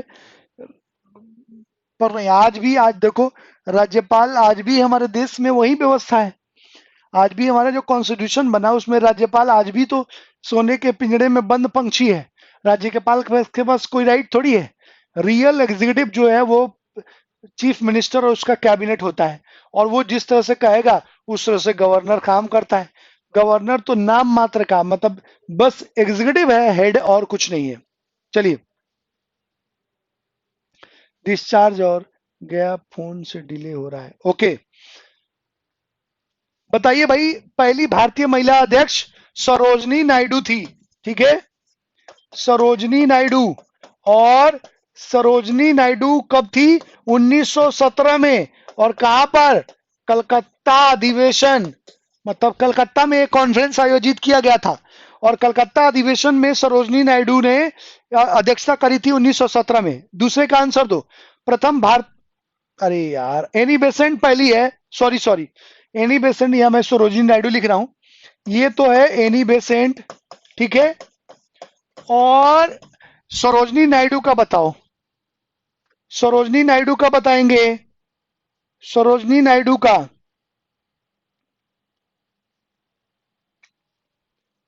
कहां पर? सरोजिनी नायडू। इतना टाइम मत लगाओ यार, रिप्लाई करो फटाफट। बिल्कुल टाइम है 1925। और कहां पर? तो ये हुआ था कानपुर में भाई, कानपुर की अध्यक्ष थी। तो ये प्रथम भारतीय महिला थी सरोजिनी नायडू। और प्रथम महिला अध्यक्ष की बात करें तो वो एनी बेसेंट है, 1917 में कलकत्ता अधिवेशन की। ठीक है, चलो अब एक और क्वेश्चन बता दो। यहां पर कांग्रेस अधिवेशन की बात आ रही है, तो पहले मुस्लिम अध्यक्ष का नाम बताओ। पहले मुस्लिम अध्यक्ष का नाम बताइए। पहले मुस्लिम अध्यक्ष का नाम बताइए। कांग्रेस के प्रथम मुस्लिम अध्यक्ष। कांग्रेस के प्रथम मुस्लिम अध्यक्ष। बिल्कुल, टाइम बताओ और जगह का नाम बताओ। किस कॉन्फ्रेंस में और कब बने थे? बदरुद्दीन तैयब जी, ये कांग्रेस के प्रथम मुस्लिम अध्यक्ष हैं। और कब बने थे और किस कहां पर? अच्छा, बदरुद्दीन तैयब जी कानपुर कॉन्फ्रेंस के अध्यक्ष थे हैं? मद्रास के थे, मद्रास के। बदरुद्दीन तैयब जी मद्रास में जो तीसरा कॉन्फ्रेंस था, कांग्रेस का जो तीसरा कॉन्फ्रेंस है, उस कॉन्फ्रेंस के चेयरमैन रहे थे। ठीक है, चलिए अब मुझे ये बता दो, अंग्रेज अध्यक्ष वाला भी बता दो एक, ये रिवीजन हो जाएगा। कांग्रेस का प्रथम अंग्रेज अध्यक्ष, कांग्रेस का प्रथम अंग्रेज अध्यक्ष, नाम बताइए, जगह बताइए, ईयर बताइए। कांग्रेस का प्रथम अंग्रेज अध्यक्ष, नाम, जगह, ईयर। अंग्रेज अध्यक्ष की बात कर रहा हूं मैं। कांग्रेस का प्रथम अंग्रेज अध्यक्ष। इतना डिम्पल, एक साथ ही लिख दिया करो। George Yule, very good. George Yule Madras के अध्यक्ष थे भाई। एक साथ ही लिख दिया करो, दो बार लिखने की जरूरत नहीं है, पूरा आंसर एक में ही आ जाएगा। ठीक है, सब लोग रिप्लाई नहीं कर रहे हैं भाई। देखिए इधर, यहां पर मैं एक बार, हो सकता है मालूम नहीं हो, तो मैंने कहा कि देखो, कांग्रेस का जो के पहले मुस्लिम अध्यक्ष थे, उनका नाम था बदरुद्दीन,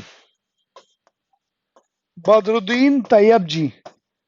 ठीक है, और ये 1887 में जो मद्रास कॉन्फ्रेंस हुआ था, उस कॉन्फ्रेंस के अध्यक्ष थे। तो ये प्रथम मुस्लिम अध्यक्ष थे ये। उसके बाद मैंने पूछा प्रथम अंग्रेज अध्यक्ष, तो उसका नाम था जॉर्ज यूल, या यूले भी कहते हैं। ये बना इसके अगले साल 1888 में। और ये कहां बना था? इलाहाबाद, जो आज का प्रयागराज है। ठीक है, इलाहाबाद कॉन्फ्रेंस का अध्यक्ष बना था जॉर्ज यूल। ठीक है, और ये बदरुद्दीन तैयब जी। तो ये ध्यान रखेंगे, प्रथम मुस्लिम अध्यक्ष, प्रथम महिला अध्यक्ष, प्रथम भारतीय महिला अध्यक्ष। ठीक है, और प्रथम अध्यक्ष का नाम भी। ठीक है, अच्छा एक और क्वेश्चन बता दो, सबसे अधिक बार कांग्रेस की अध्यक्षता किसके द्वारा की गई है? सबसे अधिक बार कांग्रेस की अध्यक्षता किसके द्वारा की गई है? क्वेश्चन पूछा है डिफरेंट एग्जाम्स में, मैं तुम लोगों से पूछ रहा हूं, सबसे अधिक बार कांग्रेस की अध्यक्षता किसके द्वारा की गई है जी? रिप्लाई करो मुझे। पंडित नेहरू से भी ज्यादा। पंडित नेहरू दूसरे नंबर पर हैं, एक नंबर पर दूसरा आदमी है। बिल्कुल, दादा भाई नौरोजी। दादा भाई नौरोजी जो हैं, इन्होंने सबसे अधिक बार अध्यक्षता करी है। दूसरे नंबर पर हैं आपके पंडित जवाहरलाल नेहरू। अच्छा, राहुल गांधी ने, बिल्कुल, अब तो वो टिक गए हैं राहुल गांधी। चलिए अगले क्वेश्चन का आंसर दीजिए। क्वेश्चन नंबर 69, किस सिख गुरु ने सिख धर्म के पवित्र आदि ग्रंथ का संकलन किया था? 69 का आंसर दीजिए जी। आदि ग्रंथ की रचना किसने करी थी? आदि ग्रंथ, आदि ग्रंथ 69। 69 का आंसर दो, ठीक से आराम से सोच समझ के 69 का आंसर देंगे। क्वेश्चन नंबर 69 का आंसर, क्वेश्चन नंबर 69 का आंसर दो। नहीं यार, ये क्वेश्चन आदि ग्रंथ पूछ रहा है, उसमें पूछा है कि किस भाषा में लिखा है। ये आदि ग्रंथ की रचना किसने करी है रोहित? उसमें आदि ग्रंथ की रचना नहीं पूछा है, वो गुरुलिपि पूछा था, गुरुलिपि। 69W, बिल्कुल, गुरु अर्जुन देव इसका राइट आंसर है। ठीक है, आदि ग्रंथ की रचना गुरु अर्जुन देव के द्वारा की गई थी। और इसके पहले जो पूछा था वो गुरु लिपि पूछा था कि उसकी रचना किस भाषा के लिए की गई है। चलिए बढ़ते अगले क्वेश्चन की तरफ। क्वेश्चन नंबर 70, 70 का आंसर दो। क्वेश्चन नंबर 70 का आंसर दीजिए। ज्योतिराव फुले द्वारा सत्य शोधक समाज की स्थापना कब की गई थी? कब की गई थी जी? 18, कब की गई थी?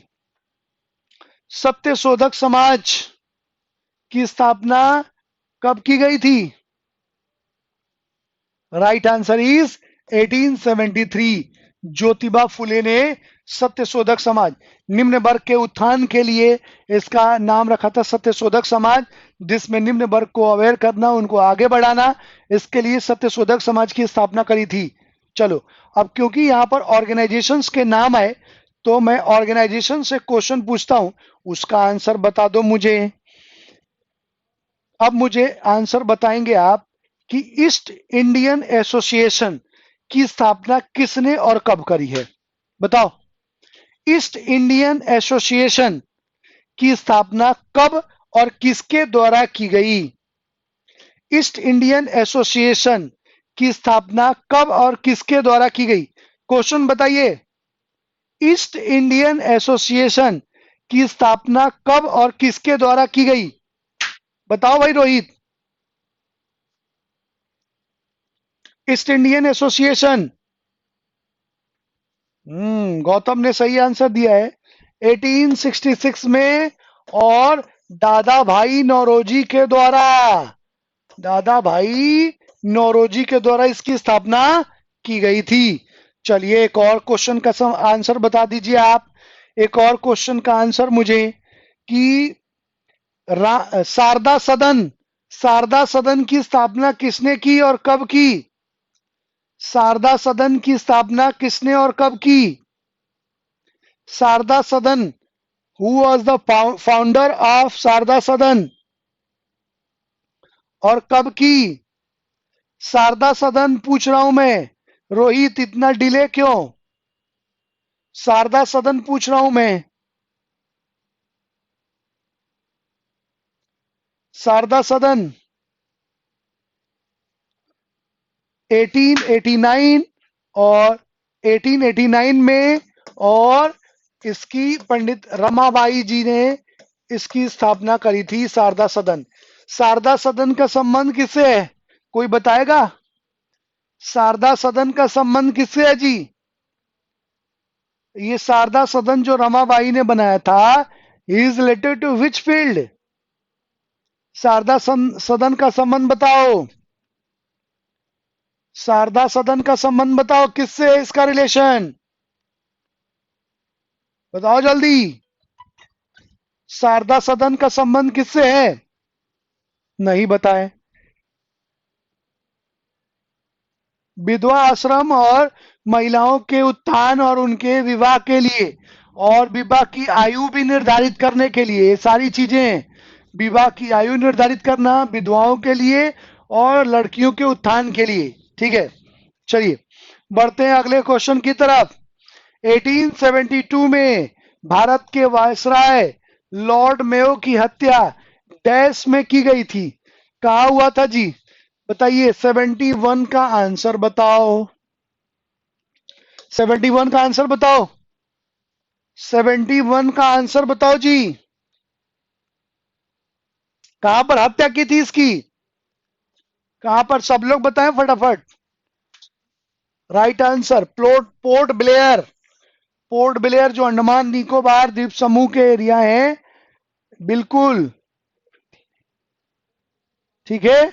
इन लोगों ने पोर्ट ब्लेयर में इसकी हत्या करी, और अपने कार्यकाल के दौरान हत्या, मतलब किसी वायसराय की हत्या करने वाला है पहला वायसराय, ये भी आप ध्यान रखिएगा। जिसकी हत्या उसके कार्यकाल के दौरान हुई।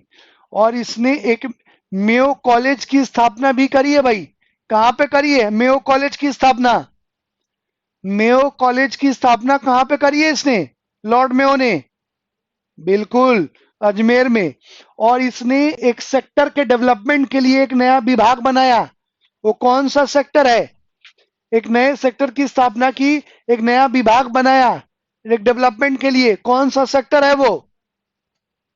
हम्म एक सेक्टर, बिल्कुल, कृषि, एग्रीकल्चर को प्रमोट करने के लिए इसने एक नए विभाग की स्थापना करी। और ये एकमात्र रूलर है जिस वायसराय जिसकी हत्या उसके कार्यकाल के दौरान हो गई थी।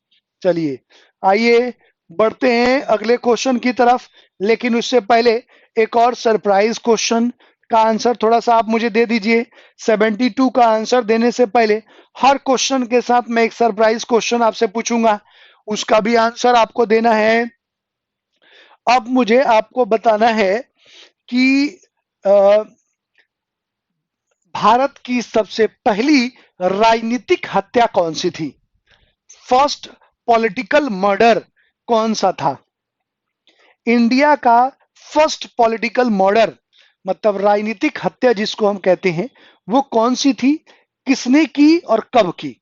आंसर दो भाई।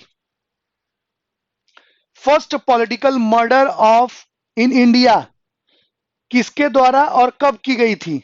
बताइए, आंसर बताओ। मैं वेट कर रहा हूं तुम्हारे रिप्लाई का कि पहला पॉलिटिकल मर्डर, पहली राजनीतिक हत्या किसके द्वारा की गई थी? रोहित आंसर बताओ, जो क्वेश्चन मैंने पूछा है। 72 का आंसर बाद में देना। फर्स्ट पॉलिटिकल मर्डर, अच्छा रिप्लाई करो सब लोग, मैं पहले देख लूं सबका, उसके बाद। मुजफ्फरपुर में, ठीक है, फर्स्ट पॉलिटिकल मर्डर मुजफ्फरपुर में हुआ था। वेरी गुड, आंसर दो भाई। रोहित, गौतम, नीरज,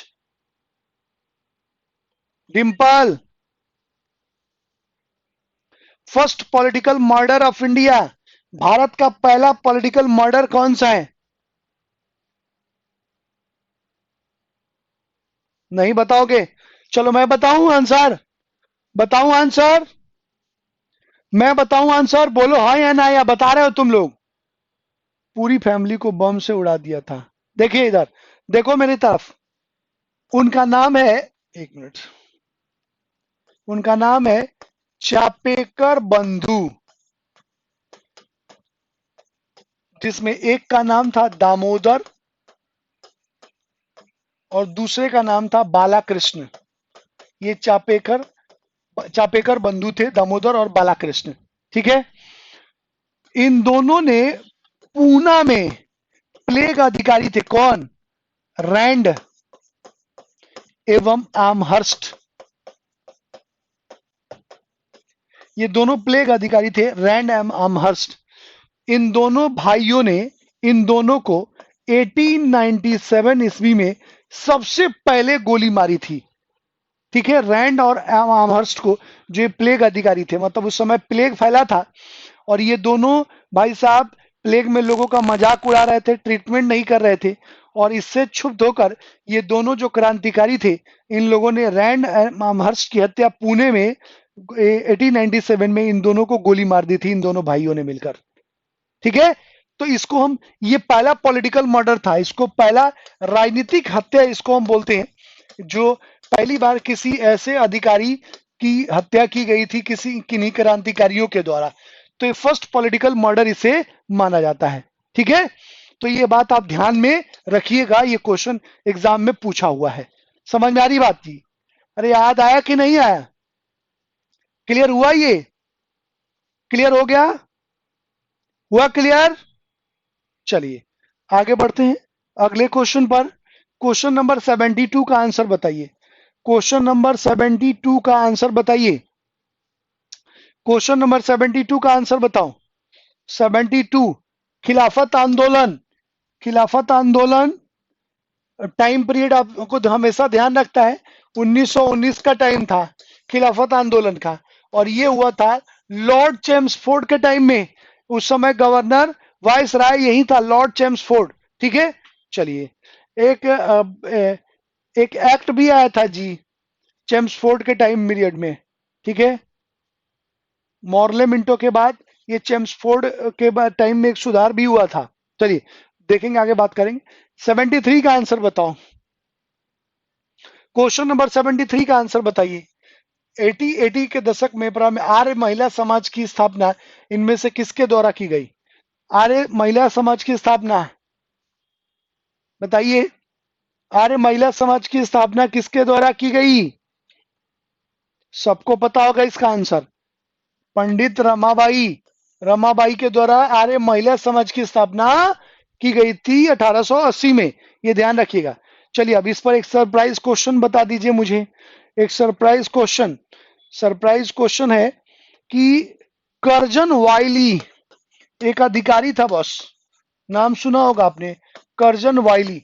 इसकी हत्या किस क्रांतिकारी ने करी थी और कब करी थी, कहां करी थी? चलिए इसका आंसर बताइएगा मुझे।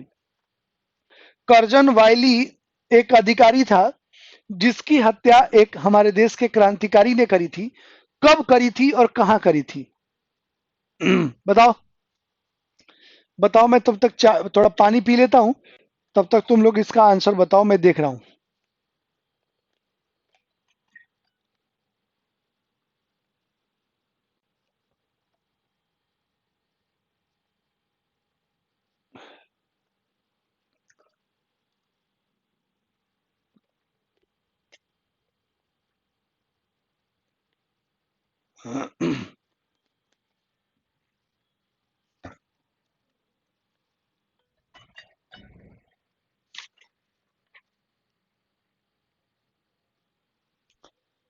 कहाँ करी थी भाई, कहां पर इसकी हत्या करी थी?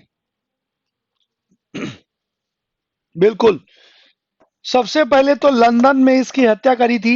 कब करी थी? 1909 में। और उनका नाम क्या है? मदन मदन लाल धिंगरा उनका नाम है, जिन भाई साहब ने करजन वाइली की हत्या करी थी। ठीक है, तो ये आप ध्यान में रखिएगा। चलिए बढ़ते हैं अगले क्वेश्चन की तरफ। क्वेश्चन नंबर 74, क्वेश्चन नंबर 74 का आंसर दीजिए। 1857 के भारतीय विद्रोह के दौरान कुंवर सिंह की उपलब्धियों को सम्मानित करने के लिए वीर कुंवर सिंह जयंती को डैश में मनाया जाता है? बताओ भाई आंसर इसका। बिहार के जितने लोग हैं वो सब बता देंगे भाई। इनका नाम जानते हो क्या? बाबू कुंवर सिंह का नाम जानते हो? बाबू कुंवर सिंह कहां से थे भाई? बिहार में, तो बिहार से तो थे, लेकिन बिहार के कहां से? जगह का नाम बताओ। डिस्ट्रिक्ट तो तुमने बता दिया, जगह का नाम बताइए। नीरज जगह का नाम बताओ। जगह का नाम था जगदीशपुर, और ये पड़ता है आरा डिस्ट्रिक्ट में, आरा बिहार में है। ठीक है, तो जगह का नाम था जगदीशपुर आरा, और है ये बिहार में। यहां पर बाबू कुंवर सिंह और इनके भाई अमर सिंह, ये दोनों जागीरदार थे, और इनकी जमीनें भी जो थी अंग्रेजों ने छीन ली थी। तो इन्हें भी मौका मिला, और जब 1857 की क्रांति हुई तो अंग्रेजों के खिलाफ आंदोलन में ये भी कूद पड़े, और जगदीशपुर से इन्होंने नेतृत्व किया 1857 की क्रांति की। बाबू कुंवर सिंह और बाबू अमर सिंह, ठीक है, ये दोनों भाई थे। ठीक है, और इन्हीं के याद में 23 अप्रैल को ये जयंती मनाई जाती है, क्योंकि इन्होंने 1857 की क्रांति में अंग्रेजों के खिलाफ एक महत्वपूर्ण युद्ध छेड़ा और उसमें अपनी महत्वपूर्ण उपलब्धि दर्ज कराई। तो इसलिए बिहार सरकार इनकी जयंती मनाती है, क्योंकि ये एक बड़े फ्रीडम फाइटर के रूप में जाने जाते हैं। ठीक है, चल आइए बढ़ते हैं अगले क्वेश्चन की तरफ। क्वेश्चन नंबर 75, क्वेश्चन नंबर 75 कह रहा है, निम्नलिखित में से किसने गांधी जी के नमक सत्याग्रह में भाग लिया था? किसने लिया था भाई? आंसर दो इसका। 75 का आंसर दीजिए। 75 का 75 का आंसर दो। ये सारे क्वेश्चन पूछे गए हैं, और तुमने अगर पढ़ा होगा तो तुमको आराम से इसका आंसर पता होगा।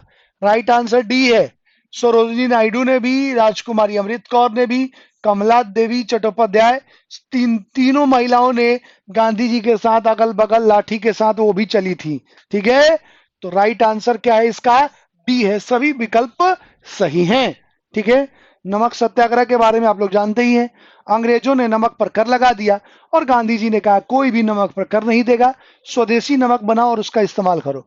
और फिर दांडी से पैदल समुद्र की यात्रा करी और समुद्र के पानी से नमक बनाया और नमक कानून तोड़ा और उसके साथ ही सविनय अवज्ञा आंदोलन की शुरुआत करी। ठीक है, चलिए बढ़ते हैं क्वेश्चन नंबर 76। 76 का आंसर बताइए। वास्को डिगम्मा 1498 में भारत कहाँ आया था? कहाँ आया था जी? जल्दी बताओ। कालीकट। कालीकट वर्तमान में कौन सा जिला राज्य है? ये आज के डेट में कालीकट वर्तमान में कौन सा राज्य है? ये भी बता दो। गोवा है। अच्छा, गोवा कुछ लोग कह रहे हैं जी, कुछ लोग गौतम बता रहे हैं गोवा है और बाकी लोग कह रहे हैं कि केरल है। चलो ये भी मैं मान लिया केरल है। जब वास्को डिगम्मा वहां पहुंचा था उस समय केरल में एक राजा कौन था?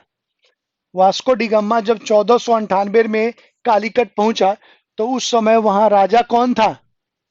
उसका नाम क्या था जी? उसका नाम था जमोरिन।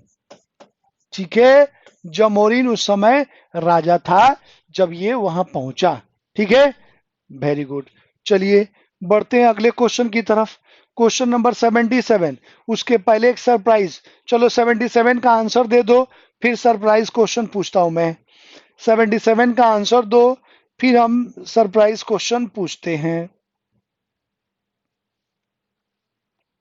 77 का आंसर दो। श्रीरंगपट्टनम की संधि के अनुसार निम्नलिखित से किसे ब्रिटिश को सौंपा गया था?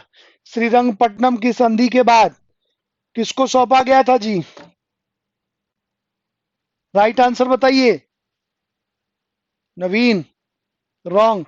श्रीरंगपट्टनम की संधि मैसूर तो पहले से ही था, मैसूर पर तो अधिकार हो गया था। सी कन्नूर। अच्छा, नहीं, right answer is Malabar. Malabar पर उनका अधिकार हो गया पूरी तरह से। ठीक, सॉरी, डी है आंसर। डी आंसर होगा मालाबार। ठीक है, मालाबार इज राइट आंसर। ठीक है, मालाबार जो है इसका राइट आंसर है। चलिए अब मुझे एक और क्वेश्चन का आप आंसर बताइएगा जो मैं आपसे पूछने जा रहा हूं। ठीक है, क्वेश्चन का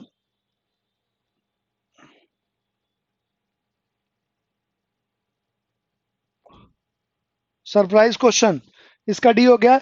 चलिए क्वेश्चन बताएंगे आप कि अनुशीलन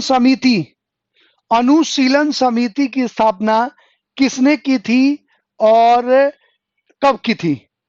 अनुशीलन समिति की स्थापना किसने की थी और कब की थी? बताओ भाई, अनुशीलन समिति की स्थापना किसने की थी और कब की थी?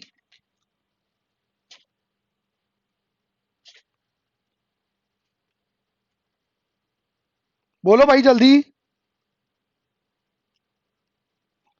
अनुशीलन समिति, क्या सो गए क्या सब लोग? अनुशीलन समिति की स्थापना किसके द्वारा की गई थी? अच्छा, सर्च कर करके तुम लोग बताते हो क्या आंसर? तभी टाइम लगाते हो तुम लोग हैं। अनुशीलन समिति की स्थापना 1907 में वारिंद्र घोष और भूपेंद्र नाथ दत्त, इन दोनों ने की थी। और आपको मालूम है बम बनाने की ट्रेनिंग, बम बनाने की जो ट्रेनिंग है ये अनुशीलन समिति क्रांतिकारियों को दिया करती थी। और जितने भी महत्वपूर्ण बम है ये सब यही लोग बनाते थे, अनुशीलन समिति वाले। ये एक्सपर्ट थे और बम विस्फोट करना, बम फेंकना, ये सारा काम ये अनुशीलन समिति के द्वारा ही किया जाता था। ठीक है, चलिए बढ़ते अगले क्वेश्चन की तरफ। Question number 78। गुरु गोविंद सिंह की शिक्षा कहाँ हुई और उन्होंने फारसी कहाँ सीखी थी? गुरु गोविंद सिंह की शिक्षा कहाँ हुई थी और उन्होंने फारसी कहाँ सीखी थी जी? 78 का आंसर बताइए। 78 का आंसर बताइए। फारसी कहां सीखी थी उन्होंने? हैं?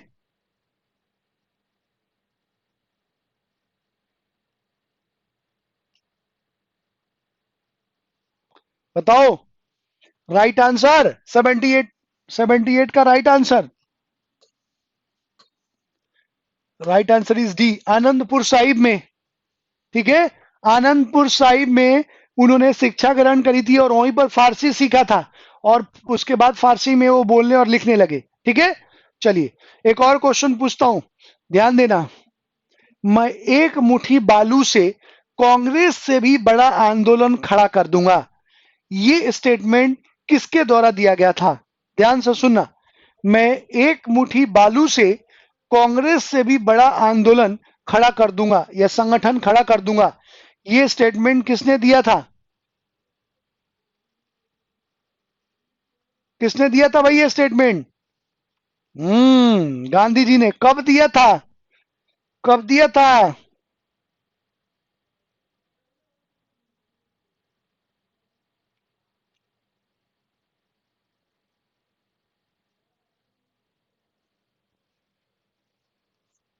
कब दिया था?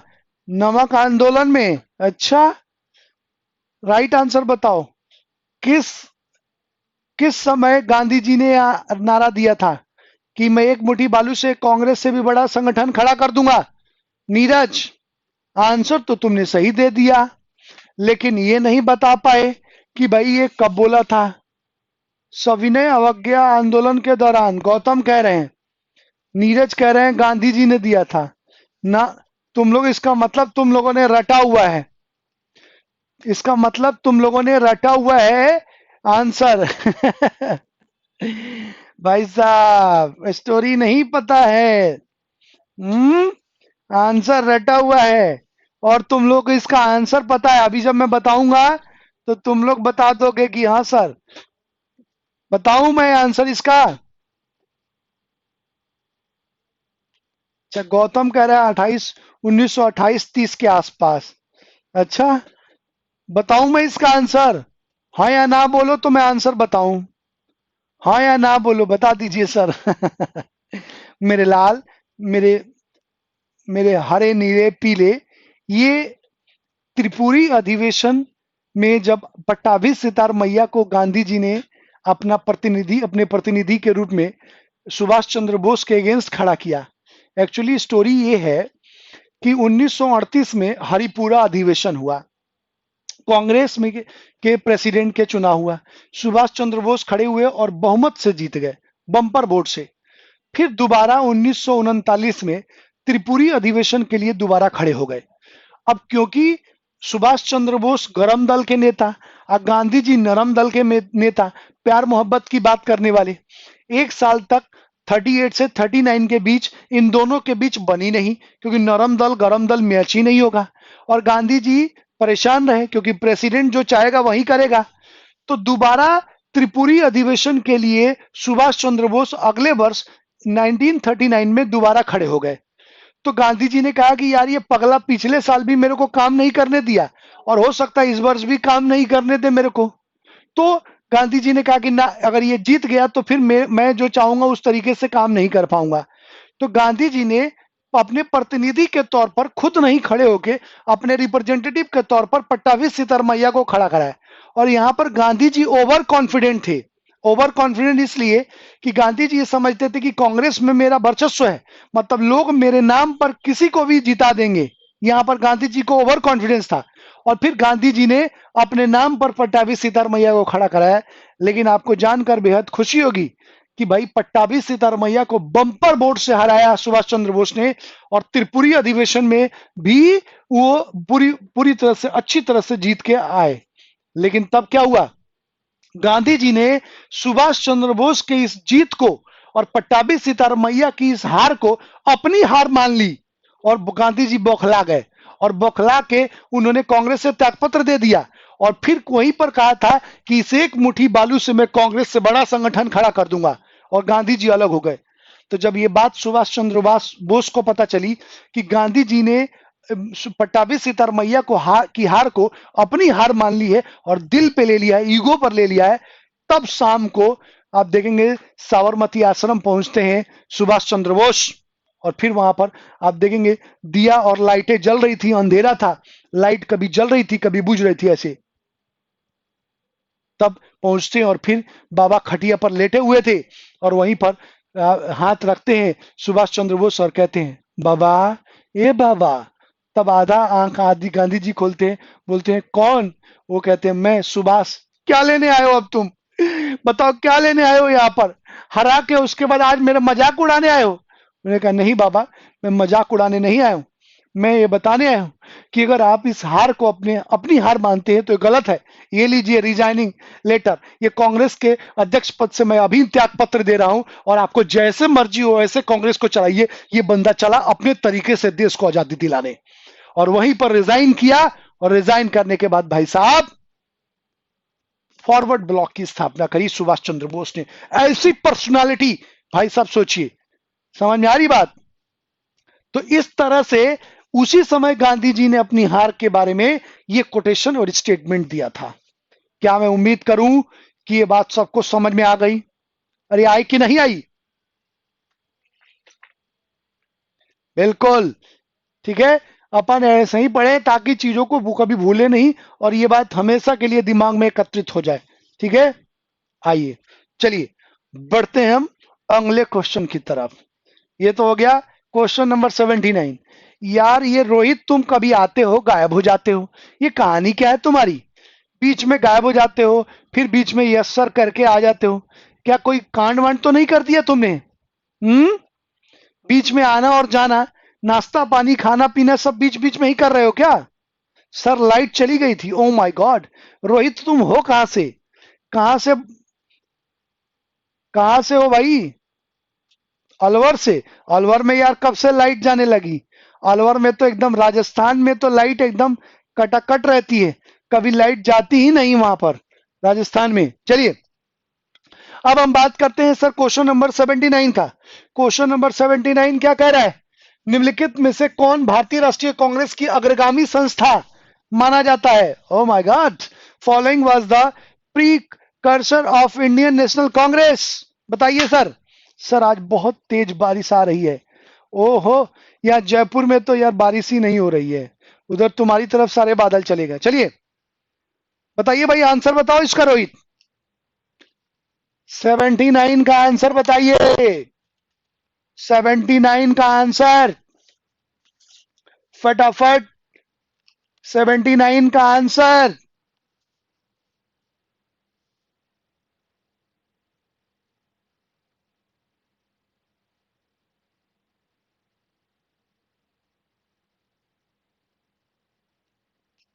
बताओ भाई।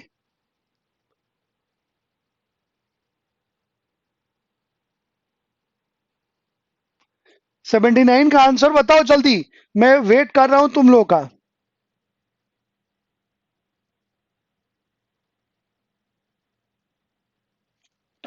79 का आंसर। और इनमें से सर्वेंट्स ऑफ इंडिया सोसाइटी की स्थापना?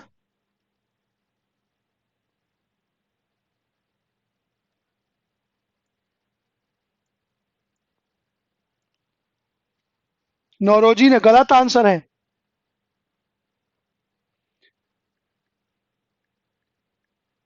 इसके फाउंडर कौन थे?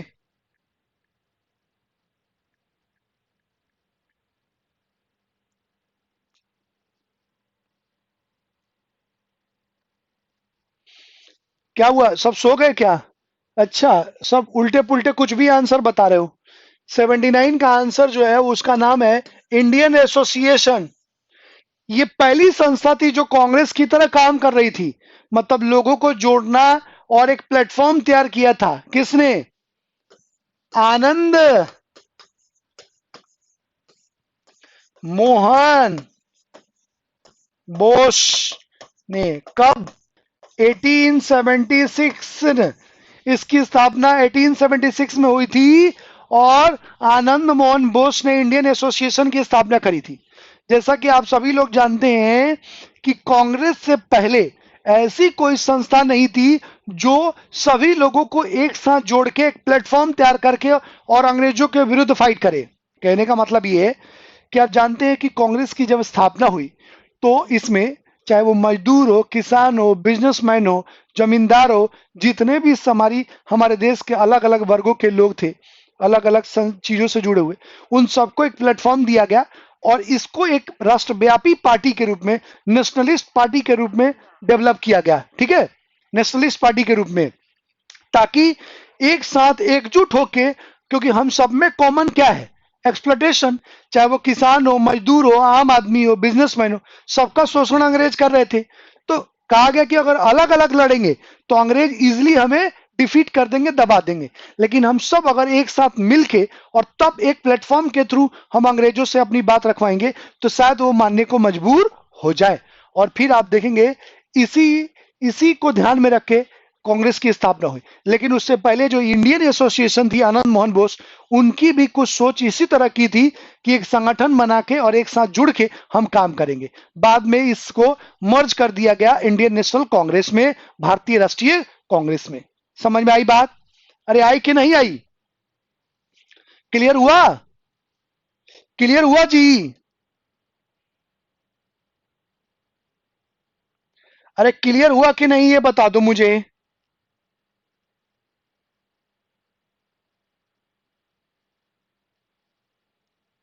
ठीक है, अब ये ध्यान रखना कि इनके साथ, आनंद मोहन बोस के साथ, सुरेंद्र नाथ बनर्जी भी थे।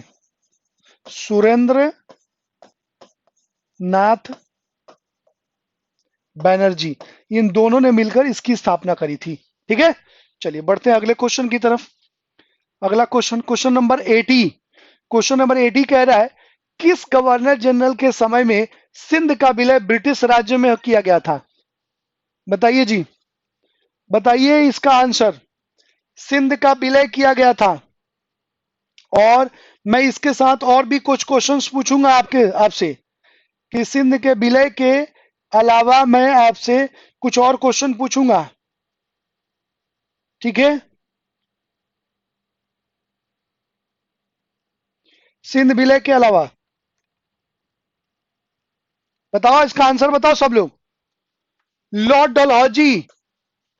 आपको मालूम है कि लॉर्ड डलहौजी ने डॉक्ट्रिन ऑफ लैप्स की थ्योरी शुरू की और डॉक्ट्रिन ऑफ लैप्स के तहत हड़प की नीति, और हड़प की नीति में दो चीजें शुरू की गई। ये व्यपगत का सिद्धांत हिंदी में बोलते हैं, कुप्रशासन और गोद निषेध की प्रथा। कुप्रशासन का मतलब अगर किसी भी प्रिंसले स्टेट के राजा से वहां की जनता शासन से खुश नहीं है तो उस प्रांत को मिला लिया जाएगा।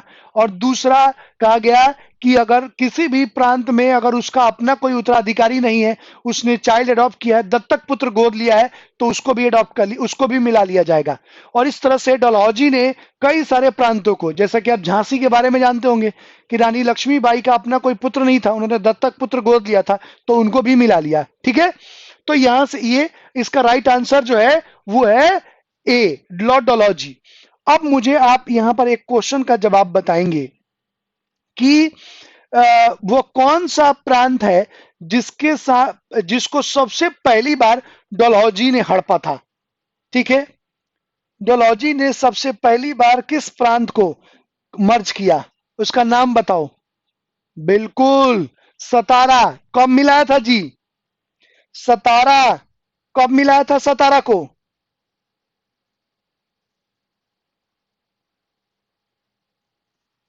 ठीक है, सतारा को 1848 में। अब दूसरा क्वेश्चन बता दो कि कुप्रशासन का आरोप लगा के किस प्रांत को डलहौजी ने मिलाया था ब्रिटिश एम्पायर में?